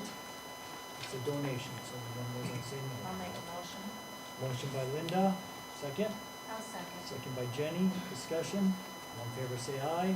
Aye. Opposed, motion carries, thank you. Next one is another donation for LC Diamond Baseball Club. I'll make a motion. for Motion that. by Linda, do I have a second? Second. Second by John, discussion. All in favor say aye. Aye. Opposed, motion carries, thank you. Next, we have discuss approve UW early college credit for summer 2026 and spring 2027. Who wants to speak on that?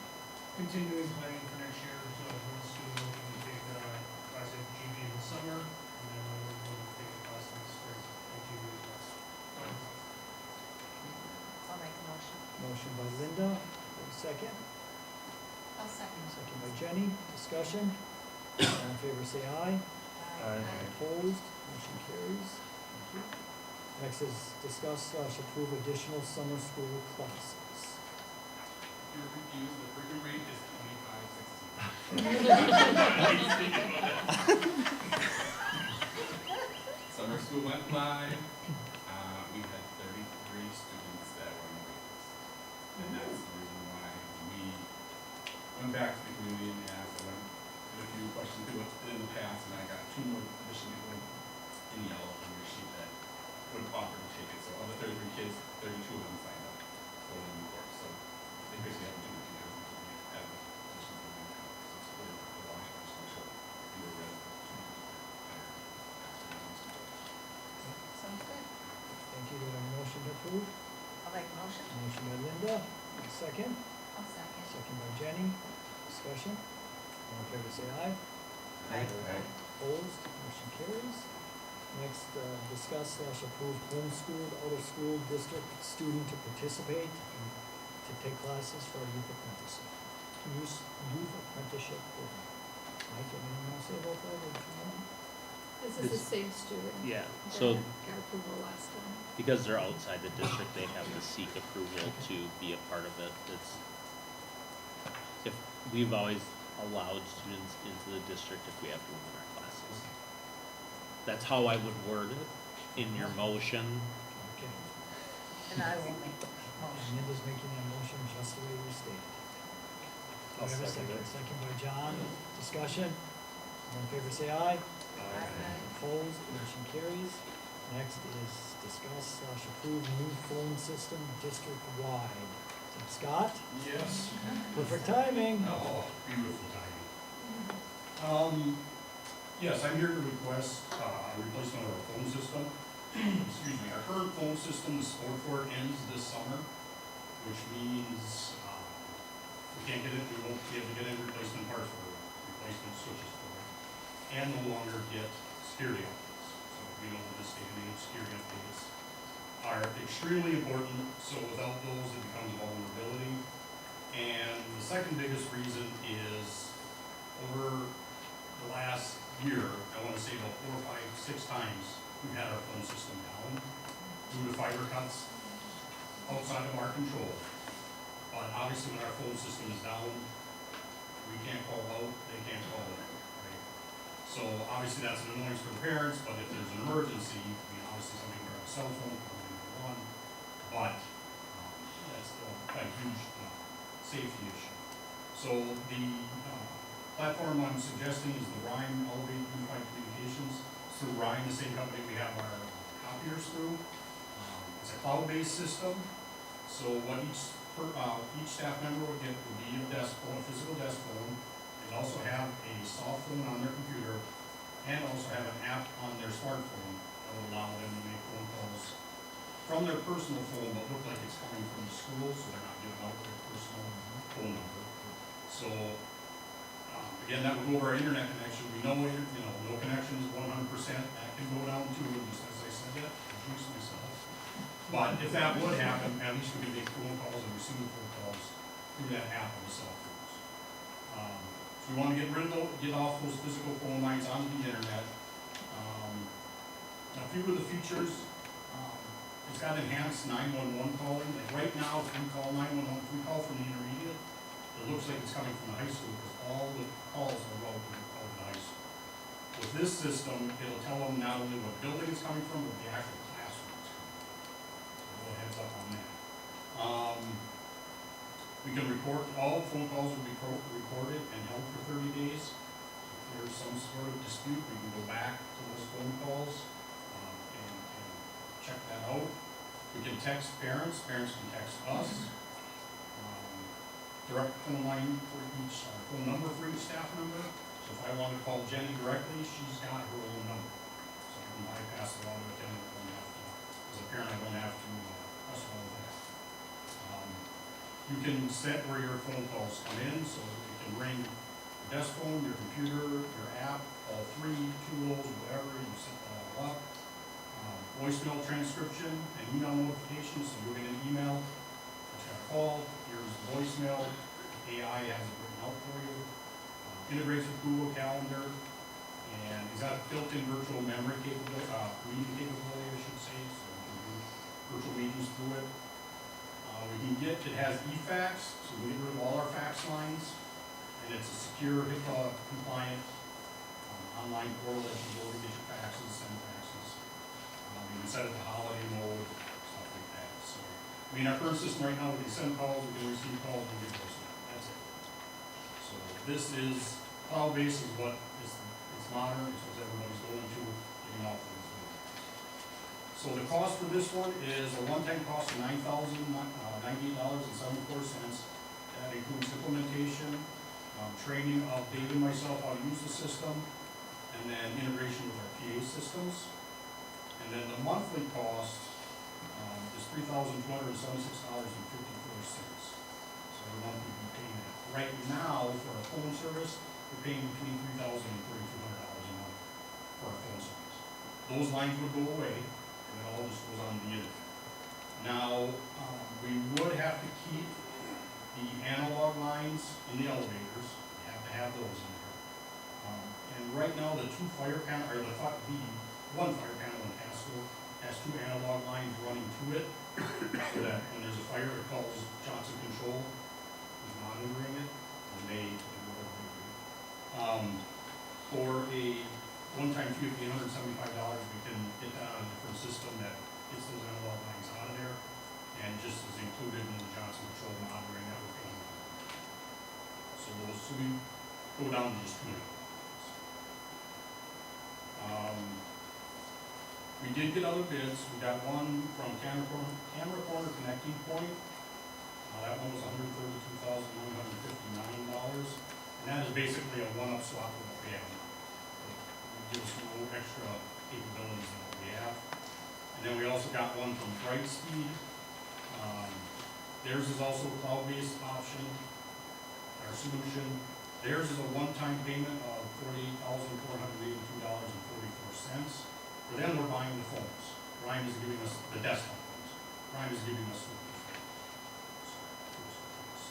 Their monthly recurring cost is $3,270.54. We worked a lot with Ryan to get the price down. They were actually at the beginning higher than Brightspeed, but we have a good relationship with them through their copiers.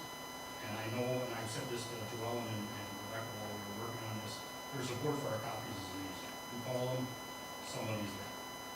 Brightspeed, I don't know if you've ever met with them at home, good luck. Rhyme also actually, because we've worked with them so long, and the copier company we use is Sharp offered us a $5,000 grant that they awarded us to if we would go with them for the phone company. That's included in this or not? That is not on there. Oh, so if we do this, it's really Yep. $4,000. But it was only just a one-time, so we were kind of like, well, that kind of covers 2 years of the analog line. I mean, I was very proud of Scott. He got the other 2 analog lines removed to go onto Johnson Controls, so that's about half the cost. I think it shows $2,300 for the 4 lines, but we'd be down to 2 lines, so it's about half of that. We automatically record the calls for 30 days and then drop them off, so. Yeah, but we can download them if we. Yeah, that would be separate, because we do that now. And if we want, we can download them, see, just, if there's something. Just I would imagine that there's a long-term contract with this, giving the phones for free, but if you guys are already happy with their customer support, then I'm not concerned. There actually is none. They ask that we stay for 2 years. Yep. But there's nothing saying you have to stay for 2 years. Okay, hearing that from Scott, do we have a motion to approve with the recommendation? A motion. Okay, motion by John. I'll second. Second by Robin. Questions, discussion? All in favor say aye. Aye. Opposed, motion carries. Thank you. Next one is, hopefully you're looking at your revised agenda. There's garbage / recycling. RFP that came in. I think we Yes. had something, Rebecca? Yes, so solid waste and recycling services, we haven't bid it out in a while, because we generally do it 3-year lately. So I did send it out, to GFL Environmental, who we currently have, Blue Waters, Waste Management, and Going Garbage and Recycling. Going Garbage is the newer one that's been in the village, whatever. They contacted me but never ended up bidding.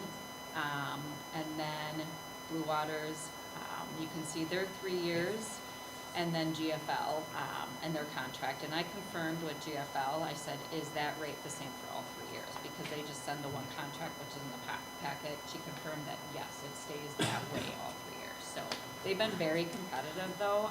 The last 2 times we've bid with them, GFL has always been like very low. So I recommend staying with them. We don't have any concerns or issues with them, so.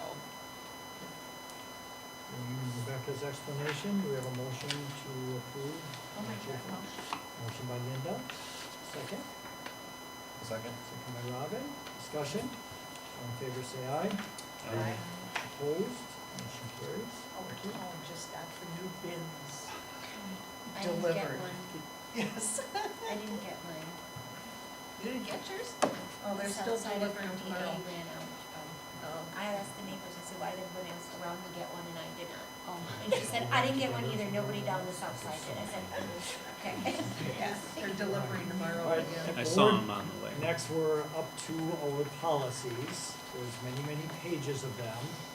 And I believe if there's no questions, if it would be okay that we vote on them all as one, with our time constraint here. Make a motion to approve action items R through triple O, is that right? There's one. Okay, I have a motion by Dave, to do them all as one. Do I have a second? Second. Second by John. Is there questions about anything, or everybody's comfortable, because it's second reading, so. All in favor say aye. Aye. Opposed, motion carries. Thank you. Next, it's called an informational item, leave changes. I'm not sure who's wrong with that. Yeah, the enrollment in LEAP has been decreasing for the past couple of years. I think part of it is that we've, offered other opportunities for students, especially more in the YA program where they're able to, finish school, go to work, where school all day was a little bit much for them. That they're starting to see that more as an opportunity, and so where there was a more of a need, while it is still there, it's not as prevalent as it was. Currently, there are 7 LC students in LEAP and 2 Kiwani students enrolled. Students choose to attend either in the morning and afternoon, but rarely stay all day. And overall, student attendance is generally sporadic. We still value an alternative placement and an alternative education pathway because some kids just are not successful in the traditional environment. So we don't want to end the LEAP program, but we are gonna modify it. So LEAP is changing to a 3-hour per day program, so it's only gonna run in the morning from 7:45 to 10:45. LC students will be picked up with their regular school buses and then returned home via van. If they need transportation, a lot of these kids drive themselves. The Kiwani School District is aware of this change and has agreed to this. The staff at LEAP will then come to the middle school or high school in the afternoon to work with current at-risk students, hopefully to get them back, to get them more on track so that they wouldn't need to go to LEAP. And they could also provide information or interventions and provide student support. Board members, you have more explanation, do you have questions? Changing the hours will not end up changing our district costs, No, because it's not like you're working. because they're gonna be working here in the afternoon. Any other questions? It's just an information one, okay? All right, next, we have a consideration to go into closed session. Is there a motion to go into closed session? Motion by John, do I have a second? I'll second. Second by Robin. I'm gonna ask for a roll call vote, please. Linda? Aye. Yes. Yes. Yes. Yes. And yes. All right. Administration, I think we're going into closed session.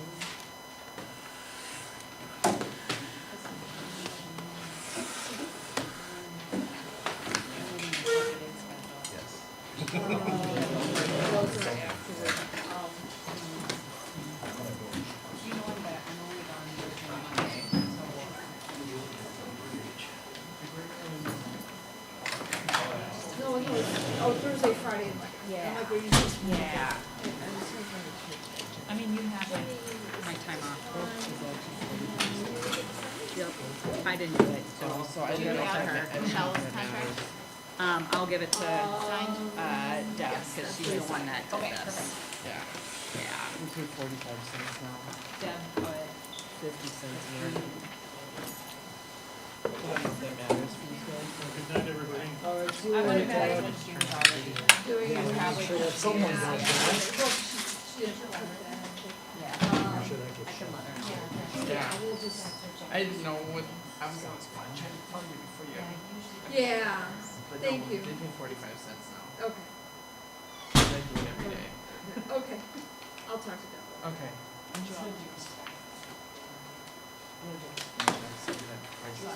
Oh, sure. Let me take it so we can Yeah. Okay, thank you. Yeah. Finance committee, We have to schedule them. We didn't do it before closed. let's No, I don't know.